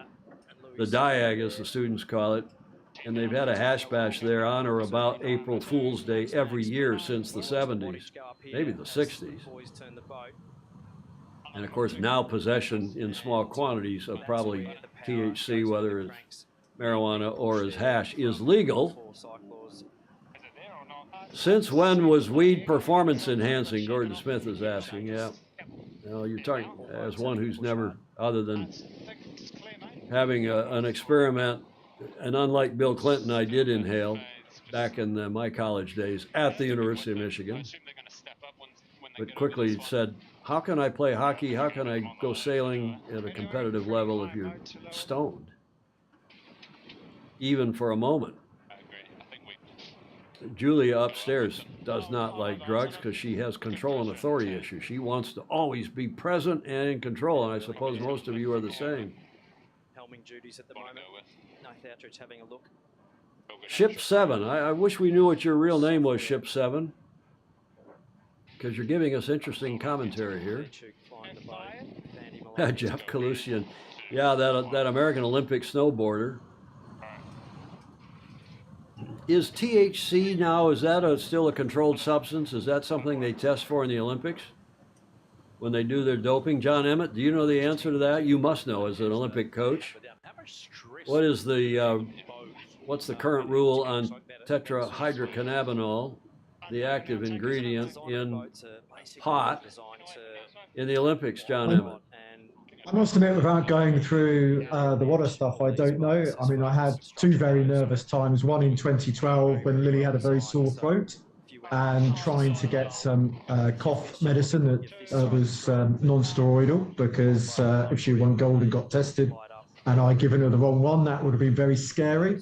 And then she had cortisone injections to get through the 2016 games in Rio. And again, doing all the paperwork to get a chew, that was squeaky bum time, and that was all quite nervous. But the only person I know of off the top of my head who had a doping failure in sailing was Udi Gal, 470 crew, and the alleged was a hair product. Okay, now John, hang on, I got to translate that. We got non-sailors and non-yacht racers, non-Olympians on here. First of all, you mentioned WADA, the World Anti-Doping Agency, which was formed by the IOC and others, and they do the drug testing. So I ask you again, is THC legal or is it not legal for Olympic athletes? I don't know. It's nothing I've ever had to worry with any of the athletes I've ever coached. Okay, and your lovely wife, who you referred to as Lily, Golden Lily from China, you said you had to be very careful, and you used an expression which I won't repeat, but it gave you a bit of a pucker because you gave her some cough medicine when you were coaching her, prior to 2012? And whether that cough medicine might be legal or not? Yeah, well, I had to be very, very careful and double, triple check. So actually all the supplements which we use prior to the games, I make sure they're lab tested. So there's no possibility of contamination with a batch. And I don't think it's any secret that a lot of the meat in China is not especially good with human growth hormone in. So we used to get meat imported from Australia. And yeah, during the Olympics, just super, super close. I mean, I won't tell too much of the story, but sailors were protested this year at the Olympic Games because there were mobile phones in areas that there shouldn't have been, for example. So you're just super, super safe. When Lily had her cortisoidal injections, I actually got the Miami doctor, who was the chief doctor for the Brazilian World Cup. So I was really lucky to get in very good hands. But yeah, people think your job is more kicker and more roll when you do a turn up, but your role is helping your sailors get out of bed in the morning when they've split up with their boyfriend shortly before the trials, or dealing with 2 yellow flags, or going through the paperwork, what you can or cannot do at major competition. Oh, Shrink, so, the head guy. Yeah. Well, Gordon Smith went away, or Ed Worley rather, went away to get some coffee, and he comes back and we're talking about weed. Annie Gardner says it's illegal in the Olympics. It is a controlled substance, that is THC. Fog Machine thinks that even CBD, the medicinal form of pot, is also not legal. And LSD, well, let's don't get into LSD. Here comes the finish. What does this say, gang, about the British-Swiss race? Are the Brits slower than the Kiwis by quite a bit? With this delta being, 700 meters? Let's go to you, Gordon. What do you think, Gordon? In short, yes. In short, yes. Okay. What do you think, Graham Sweeney? I agree with Gordon. I think they're a little bit off the pace compared to what we just seen. Yeah, I think John, you agree, I'm sure. Yeah, I think it'll be a close race. I was just going to say with the CBD, Lily had braces and painful wobbly teeth to sort out her media stuff. So she was drinking little cans of CBD, didn't know what they were. And she gave me one. I drove to the sailing club fine, and when I got there, I nearly passed out. I explained to her what they actually were. But she thought it was great. It just made all her tooth pain go away. But John, do you want to explain what squeaky bum means? Because that was an expression that Ed Worley and I both picked up on. Squeaky bum, that's just when you're a bit nervous. When you see that, when you ask me a difficult question like, is France going to win? I might jiggle around a bit. I have to really think about it. Okay, well, there's one other clever comment here, and it came from Gordon. He said he hears that Australia uses THC in its breakdance training. We're still picking on that poor gal in the breakdance. Really sad with the Olympics is it's almost the wrong people who get remembered. So there's people who've broken records for doing, 5 consecutive gold medals in Olympics, and we remember the breakdancing and all the other stuff that came out of it. So I don't know. Or there was so much talk about the boxing or whatever, but it wasn't focused where I think perhaps it should have been. Well, but that's the popular media. I mean, where are they ever focused on what it should be? They're focused on fake news, or they're focused on pushing their own, their own view of reality. What was this delta? 740 meters was the lead, and the delta was, not that it matters. I think we are all a bit in awe of the Kiwis again. Let's see if LRPP is going to be the top challenger, John, and see if they can get through and be good enough to at least give the Kiwis a good race. You remember they were starting better at the beginning of the last match in 2021, and they were actually up. Remind me, everybody, was it 2-1? Were they even up 3-1 for a while in that match in 2021? That is the Italians ahead of the Kiwis. I don't really remember. What other comments? I heard that Eddie the Eagle, now that's going back, went into the big hill ski jumping blind. Yeah, we all do remember Eddie the Eagle. Let's the comment here. Racing, but yeah, got to gear up for tomorrow. It's going to be a big one against American Magic, and yeah, it's yeah, be a bit sad to be the last race for a little while, but Nathan Outeridge, the Aussie, the superb sailor, obviously married to a Kiwi. He probably wouldn't be happy about me calling him a Kiwi, but he is, for all intents and purposes, now a Kiwi.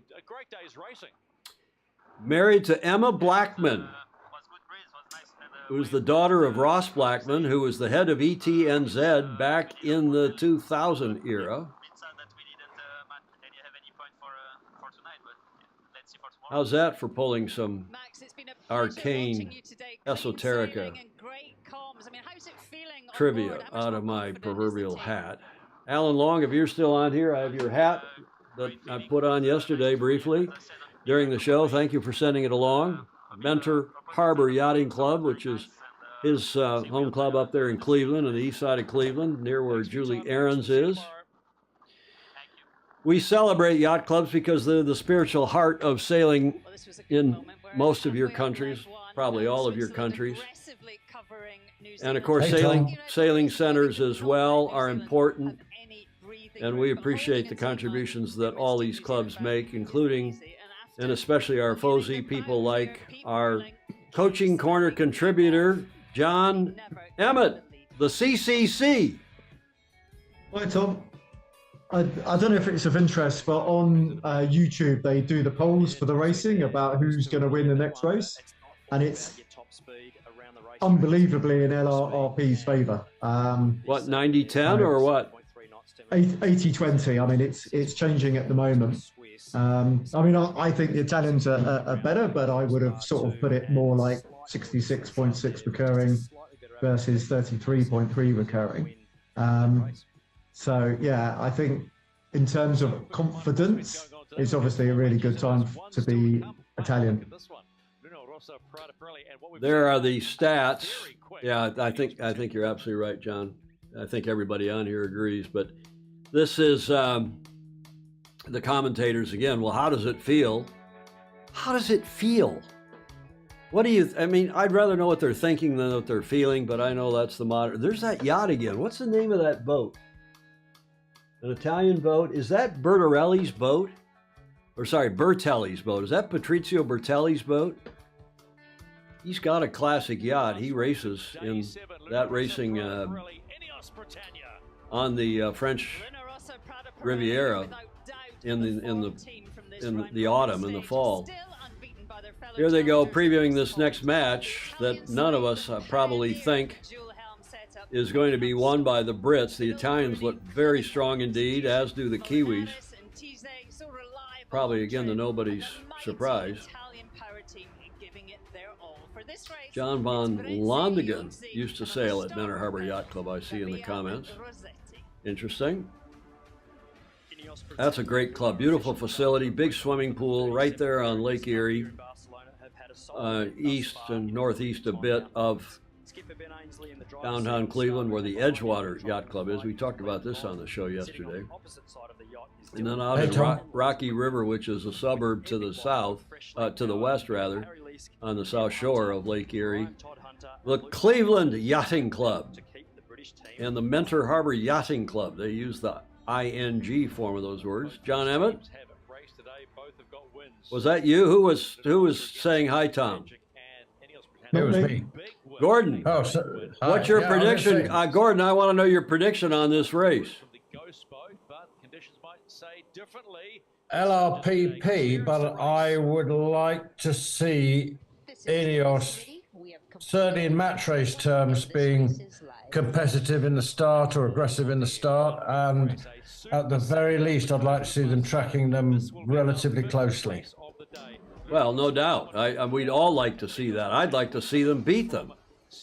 I'm cheering for the Brits in this, even though I chose yesterday when I ran through this, I chose, like probably most everybody did, the Italians ahead of the Brits.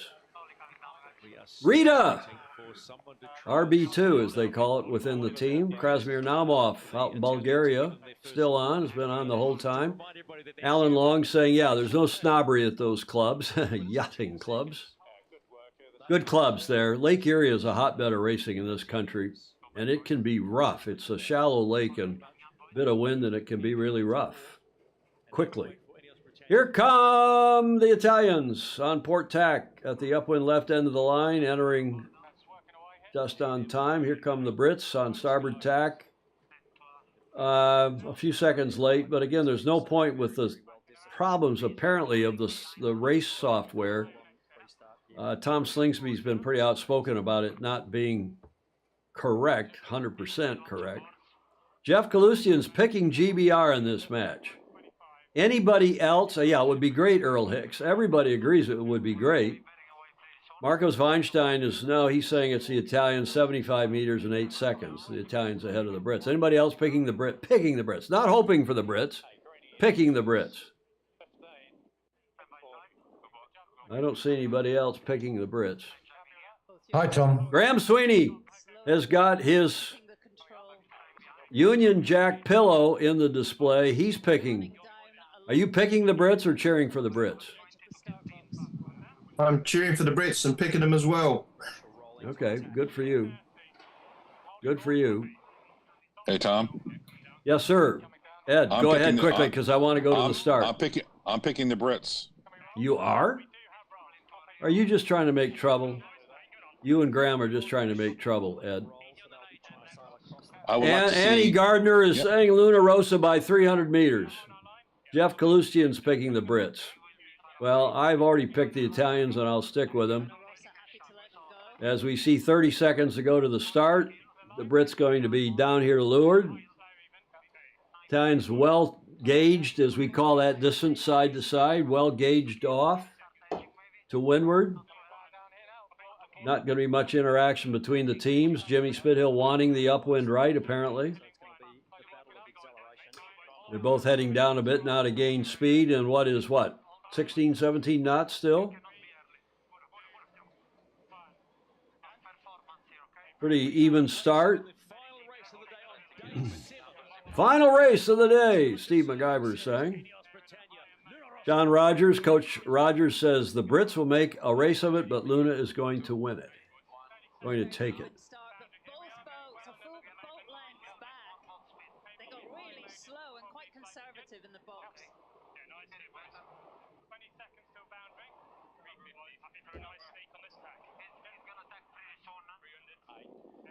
Up on the hip of the Brits are the Italians, and a little bit of loss, but who knows.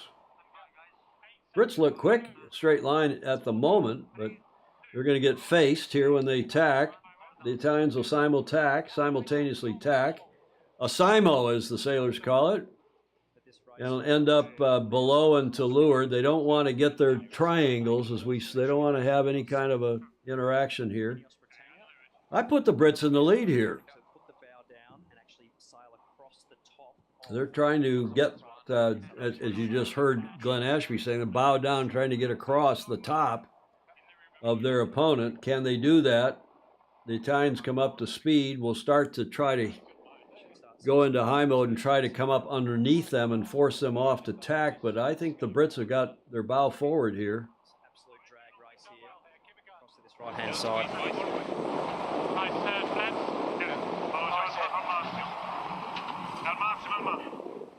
Okay, well, good close race.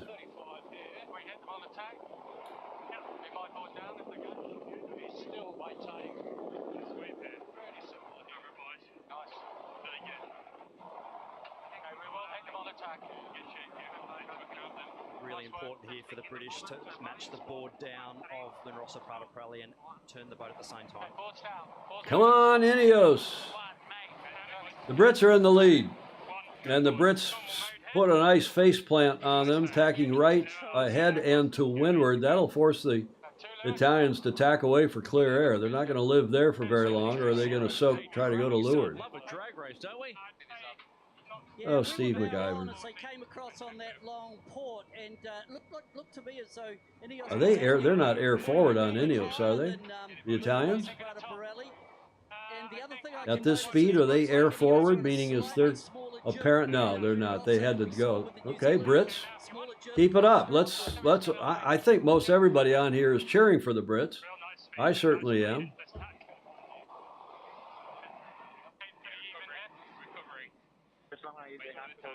John Rogers is saying, like Graham Sweeney was saying, the Brits' average speed in their first race today was 1.3 plus.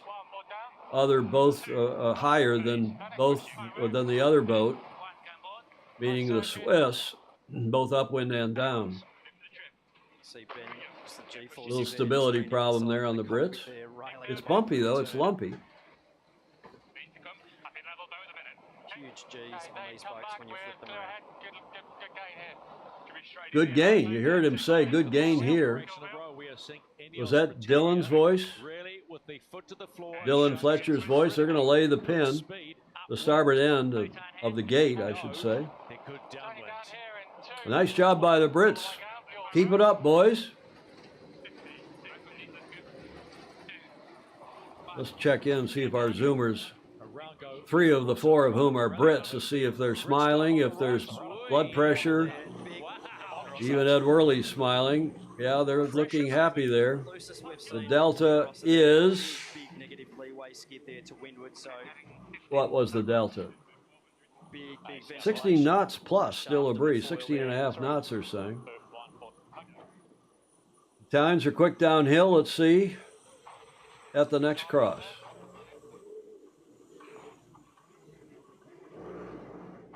And if you believe there's more wind on the upwind right, then that should favor the Brits. It really is a but, you know, it's shifty too. I mean, we don't talk too much about the shifts here, but it is shifty. And especially in this southerly direction, you saw that they widened out the top of the track here off the screen to give the race committee a little more flexibility in putting the windward gate. 8 seconds. Thanks, everybody. Starts to find the speed as well.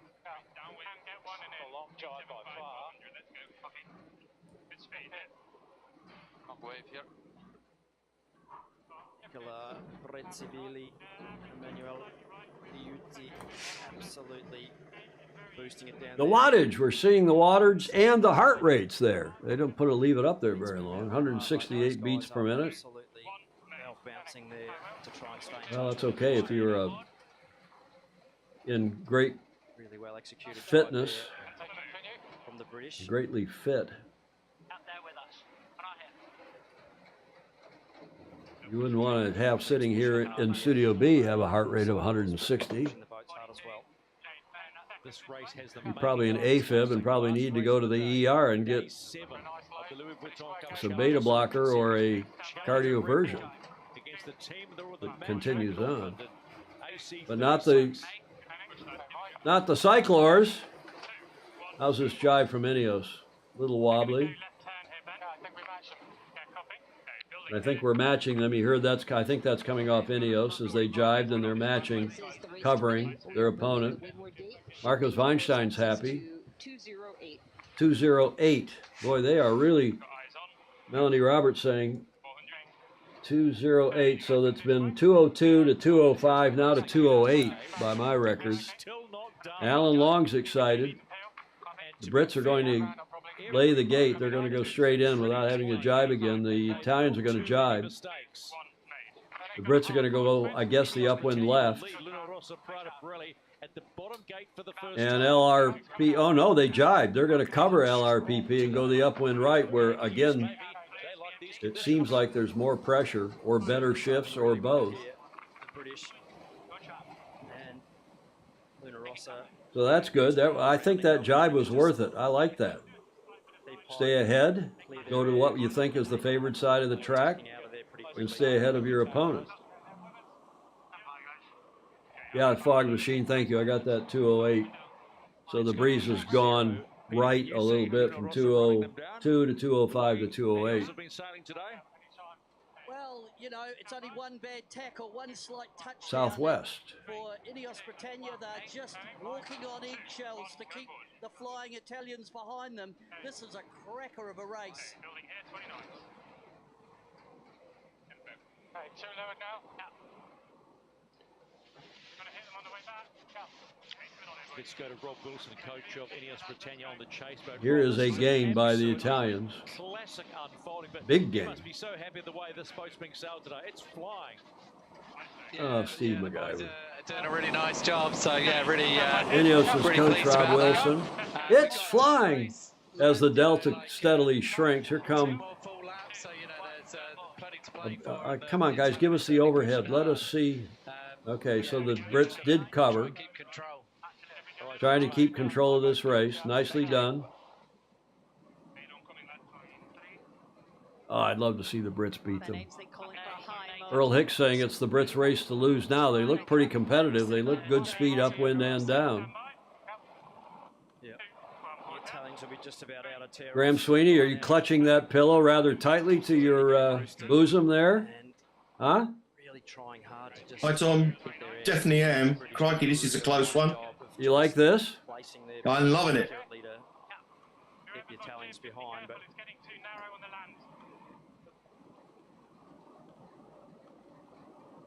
Okay, well, I think we all are. wouldn't be a cyclor for quids. This is what we need to see. Good racing. We need to see somebody pushing LRPP. It'd be nice if they don't go through undefeated. The Italians throwing. They've got one more race tomorrow against the Swiss. British at the moment to dig their way back into this. The British just locking down relentlessly.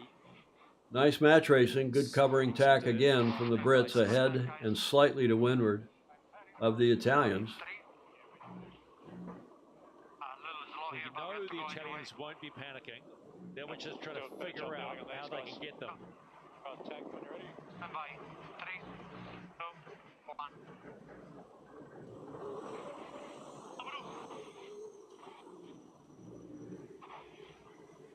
Yeah, it is lumpy, Marcos, and there is breeze. The breeziest day we've seen, right? They may go one and we do the same. Great. Let's get boat speed up. Using 4. Emirates Team New Zealand. Well, maybe the Brits are good uprange. They've been good today. Yeah, made some gains. They beat the Swiss earlier, handily. Relentless, haven't they? Tacking on the And they're beating the Italians in this upwind, lumpy condition. And maybe their Achilles heel is the light, flat stuff. At least they were up and down in the lighter, flat stuff. But nice, nice, nice. Quite costly. Gordon Smith, give us a pithy observation here. Well, apart from talking over our barking dog, I think this is fantastic. It's really what I'd hope Ineos could begin to dial it all in. I suspect that the boat was capable of great performance. Obviously, I was confident of the team. And if they keep this up, I should be extremely happy. Okay, well, they're through the gate and rounding the upwind left end of the gate. The Italians are going the other direction, and there may be more pressure on the downwind left.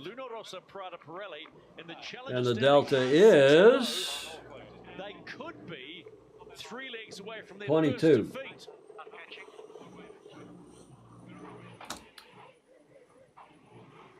Gate 3.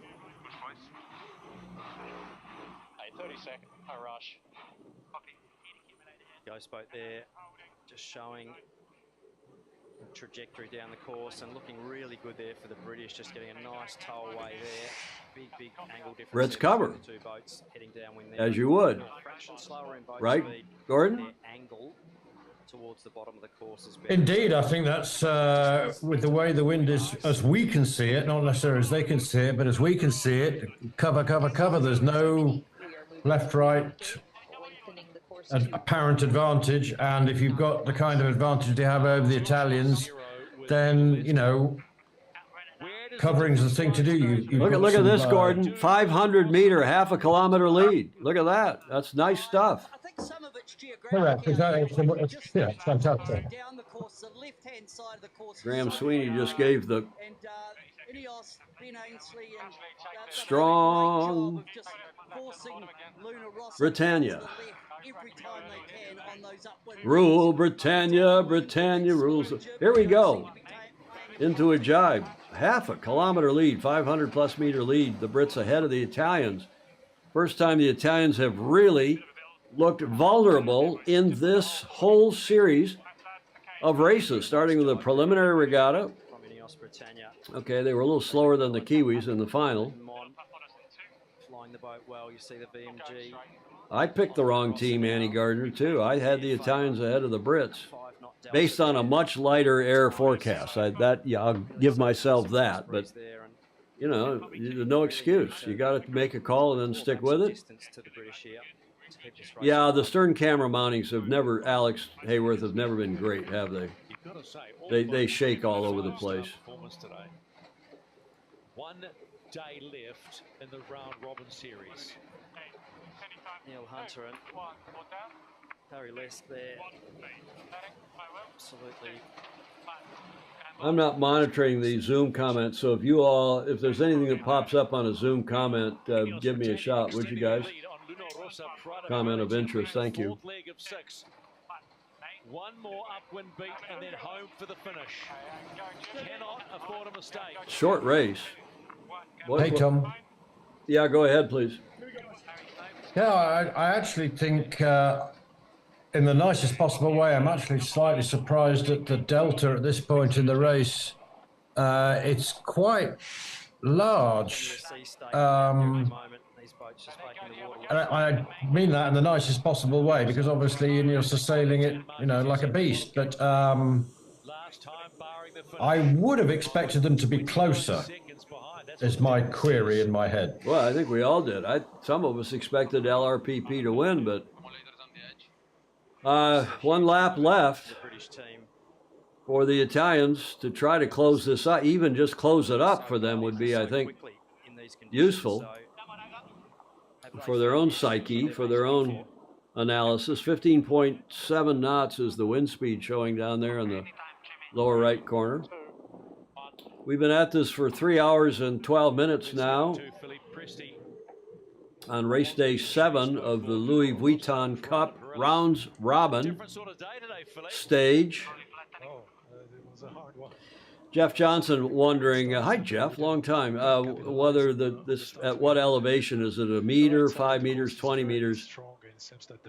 I think they're trying, Jeff, to show the wind at the water surface. Yeah, Philippe Glenn here. Is there any options for the boys here on this? I think that's what they're trying to do with the Capgemini software and display. So presumably they're looking at the wind data coming off the buoys and off of other boats out there, including the race boats, and their software is somehow putting that all together and showing that display of the green where there's more breeze, the blue where there's less breeze, and the dark blue where there's very little breeze. Are you surprised? Race of the day, Ted Ryman is saying. Well, because we're going to learn heaps up there. And, there's no lead changes, have there? To be learned, and we're early in the competition, hopefully. If you like lead changes, this would not be the race of the day. If you're a Brit like Ted is, cheering for the Brits, it will be your race of the day. Thanks for your time, Philippe. We can see a lot. I'll come in a sec. You can see a lousy football game here at 9 o'clock our time, noon on the East Coast between Michigan and Texas. As long as Michigan wins, I'll think it's a great game. Yeah, go ahead, please. Tom, I was actually wondering if John Emmett had any thoughts on what he's seeing on the water, because this is really great performance. Fantastic optimism and fantastic attitude to racing. I mean, I got fairly engrossed watching, to be honest, but I mean, for people who say about the match racing, I mean, this is a classic match race, and actually I think I can probably sit back and relax now, because with 400 meters and the current positioning between GBR and Italy, I think barring unforced error, touch wood, that the race is over. So it's fantastic news for GBR. And I talked a little bit in Coach's Corner about the importance of mental toughness and the importance of confidence. And it goes both ways. It will be great for inner confidence, and for LRPP, probably not great. And we talked about who they would choose to race, but I think they would definitely choose fourth place Switzerland. But yeah, I know a lot of people complained about the venue and complained about the boats, but honestly, I'm having a lovely time. That's just because the Brits are leading. You're having a lovely time. Thanks, John. Emmett, our Coaching Corner contributor to Sailing Illustrated. Len Bose is joining us from SoCal. Hello, Len. The Italians beat the Americans in the first match today. The Brits beat the Swiss in the second. The Americans beat the French. It looks like the French are going home. In the third match, the Kiwis hammered the Swiss in the fourth race, and to the pleasant surprise of everybody on here who's not Italian or not cheering for the Italians, the Brits are leading in the fifth match, going through the top gate the last time. And looks like finally one of these challengers is going to beat the Italians. One more leg for the challenger of record. Challenger record. The Royal Yacht Squadron. You never hear the yacht clubs mentioned of any of these teams except New York. Can anybody name the yacht club of the Italian team, Luna Rossa Prada Pirelli? And in comes Luna Rossa Prada Pirelli, now just quite simply in small damage limitation mode. Not about the boat speed, probably more about the mental. What's that delta? I'm trying to... 30 seconds. Wow. Italians sailing the boat beautifully as well, but just haven't been given any There's Glenn Ashby. Oh, the Italians are sailing the boat beautifully as well. Well, maybe not as well as the Brits. 500 meters, the delta. Circolo Vela Sicilia, I think is or Sicilia, I'm not sure how to pronounce that in Italian. Circolo Vela Sicilia, the Sicily Sailing Society. No, it's not Nautical Club. Mark Holland saying CVPA. Who is that? Circolo Vela. Who's PA, Mark? What does that stand for? A gut check for LRPP. Yes, they will learn something from this, but I think what we all are learning is that uprange and in lump, the Brits are quick. I mean, CVS. Yeah, Alex, I think that's right. It's CVS, Circolo Vela Sicilia, or Sicilia. I'm not sure how to pronounce that. I think the Brits, with a 600-plus meter lead here, you got to say, are quick, uprange, and lump. Uh-oh. By the British. Oh, disaster for the British team. They need to regroup here. This is not going to be a problem. They'll get back up quickly in this much wind. He said with confidence. Hold all bets. That's what they say. Unless they got a software problem. Seeing what happened here. A control problem. And just a loss of the rudder there. And big ventilation on the elevator, so full loss of, see the rudder just spin out there. That's basically a ventilation. Okay, the Zoomers, I can see their hearts are up in their throat now. Hi, Julia. I see Julia's gotten on the Zoom, too. The British there. She's up and at 'em upstairs in the Commodore's suite. How are your hearts rates there, you Brits? You see the team there on board. They're not happy on the coach boat. They'll still win this. They'll get back on the foils. They're going 43 knots again. And luckily enough, and a big enough lead that it wasn't. Unless they got a software problem and they really can't maintain their ride height. They're still, what, a quarter of a leg, half a leg? Let's be blunt. Ineos Britannia like to entertain. No, there's still 500 meters. Easy peasy, as the Brits would say. Straight into the finish. Don't spill your clotted cream, boys, Marcos Feinstein. Collective sigh of relief. They're happy on the boat. They've beaten the Bravo Zulu. I think we're all happy with this one. Graham, wave your pillow some more so we can see that. Ed Worley, the Americans happy. The others are all Brits. Julia, good morning. Unmute yourself and tell us what you thought of that, Julia. Everybody will be happy to see you on as the Italians cross through the finish line 25 seconds behind the Brits. God, I've missed 2 of the races here today. I was right on 1, 2, 3 of them, and wrong on 2. I'll give the Zoomers the final word. Let's start with you, Julia. Are you unmuted? You're still muted, Julia. I don't know what device you're there. Now you're unmuted. Good morning, Julia. Good morning. What'd you think of that? The Luna Rossa finally got beaten. Absolutely. Do you like that? No, I'm cheering for Luna Rossa. Oh, you have been. You're right. You have been. John Emmett, what do you think? Wow. I mean, a lot of people have complained about the format of the race and the boats we race and the venue we race at, but I thought that was really exciting. I mean, obviously, from a supporter point of view, I prefer it if they stayed on their foils for the entire race, but I think it's great to watch. And I think the uncertainty continues to grow, and that makes it even more exciting from my end. Gordon? I think this is an absolutely excellent result, and it really embeds my thoughts about the relative positions of LRP, INEOS, and AM, and I think this leaves AM in particular with quite a headache and a lot of homework to do. Really I think result. that's a good point. I think that's a good point vis-a-vis AM. What do you think, Ed Worley? Well, I think it's great. I think it's good that the British won. I think it's going to be good psychologically for them, and I think everybody's going to have to step up their game.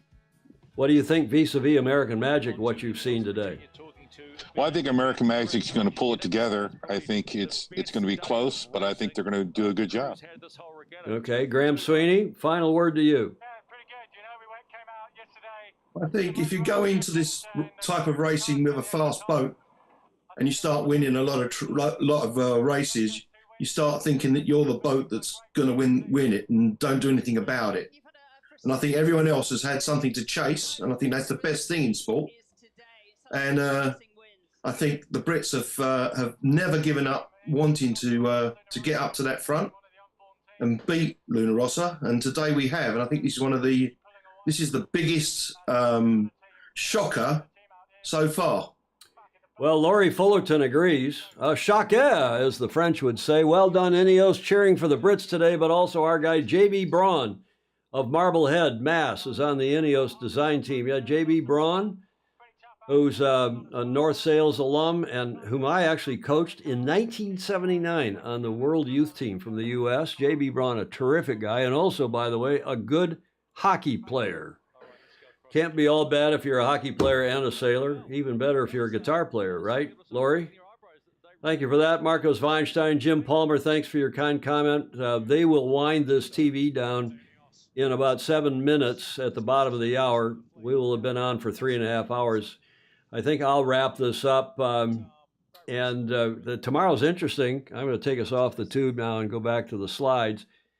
As we're looking at the wind tomorrow, and my forecast was off of Windfinder was too light for today. It was saying 5 to 6, increasing to 8 to 9, and it was up range. We were up in the mid to high teens, 16, 17 knots, not 8, 9 there. As it's now, what time is it there in Barcelona? 5:23, 17:23 in the afternoon. I hope the forecast that we got from Lance Burke for tomorrow at 1400 Barcelona time, my forecast says 4 to 7, and Lance Burke's was not much more optimistic than that. So it looks like it could be light and shitterly tomorrow. And if so, and they don't get all those races in, then they will race on Monday, which is a reserve day, which also doesn't look great, or Tuesday or Wednesday. Those 3 are race days. The semifinals, the top 4 teams matriculate, advance out of this round robin phase into the semifinals next Saturday. So there's not a lot of time. And all of you who are signing up saying thanks, thank you all very much. We'll see what tomorrow brings. But one thing that's going to come, those of you who like the big classic yachts, the J-boats are coming to town. Some of them are already there, and they will be racing. It's been announced just today. They'll be racing the 7th through the 11th of October. Been confirmed today. It was announced earlier that the J-class yachts will be racing in BCN. Hank Stewart, thanks to all of you. Yeah, I will have a nap, and thanks to all of you who put up with my grumpiness this morning between, at least in the first hour of this almost 3.5-hour show. Gets us to the finish line. And thanks to all of the Zoomers, and I see Graham Sweeney getting his pillow up there, up on his chest. Nice to have Julia join us. Thanks again to John Emmett and Ed Worley and Graham Sweeney, Gordon Smith, and the late arrival of Julia. Better to have you on than not, Julia. And Yes. no, I'm not going to drink any extra coffee because I'll probably just make me grumpy. I'll just do my normal thing, get up at 3:30 and start reading your texts and emails. And then we'll do this again tomorrow morning at 0500. In the meantime, please like, follow, and share. And if you're watching this in replay, as astonishing to me, thousands of people are now between our platforms, Facebook and YouTube. Comments are welcome, even in replay. And those of you who do give us a few bucks to help keep our studio up and running, it is costly to buy some equipment. It does cost us something to buy the Restream service and a couple other streaming related services, even the Zoom with a 100-seat facility. Thank you for joining us. Those of you who have as a patron, patreon.com/join/sailing illustrated. And unless there's any other comments, Christopher Gillingham saying fair winds to everybody, to the Fozy. Thank you, Christopher. Hope to see you all tomorrow morning. Thanks for watching today. Tomorrow morning at 0500. In the meantime, do sail fast, sail safe, and have fun. Ciao for now.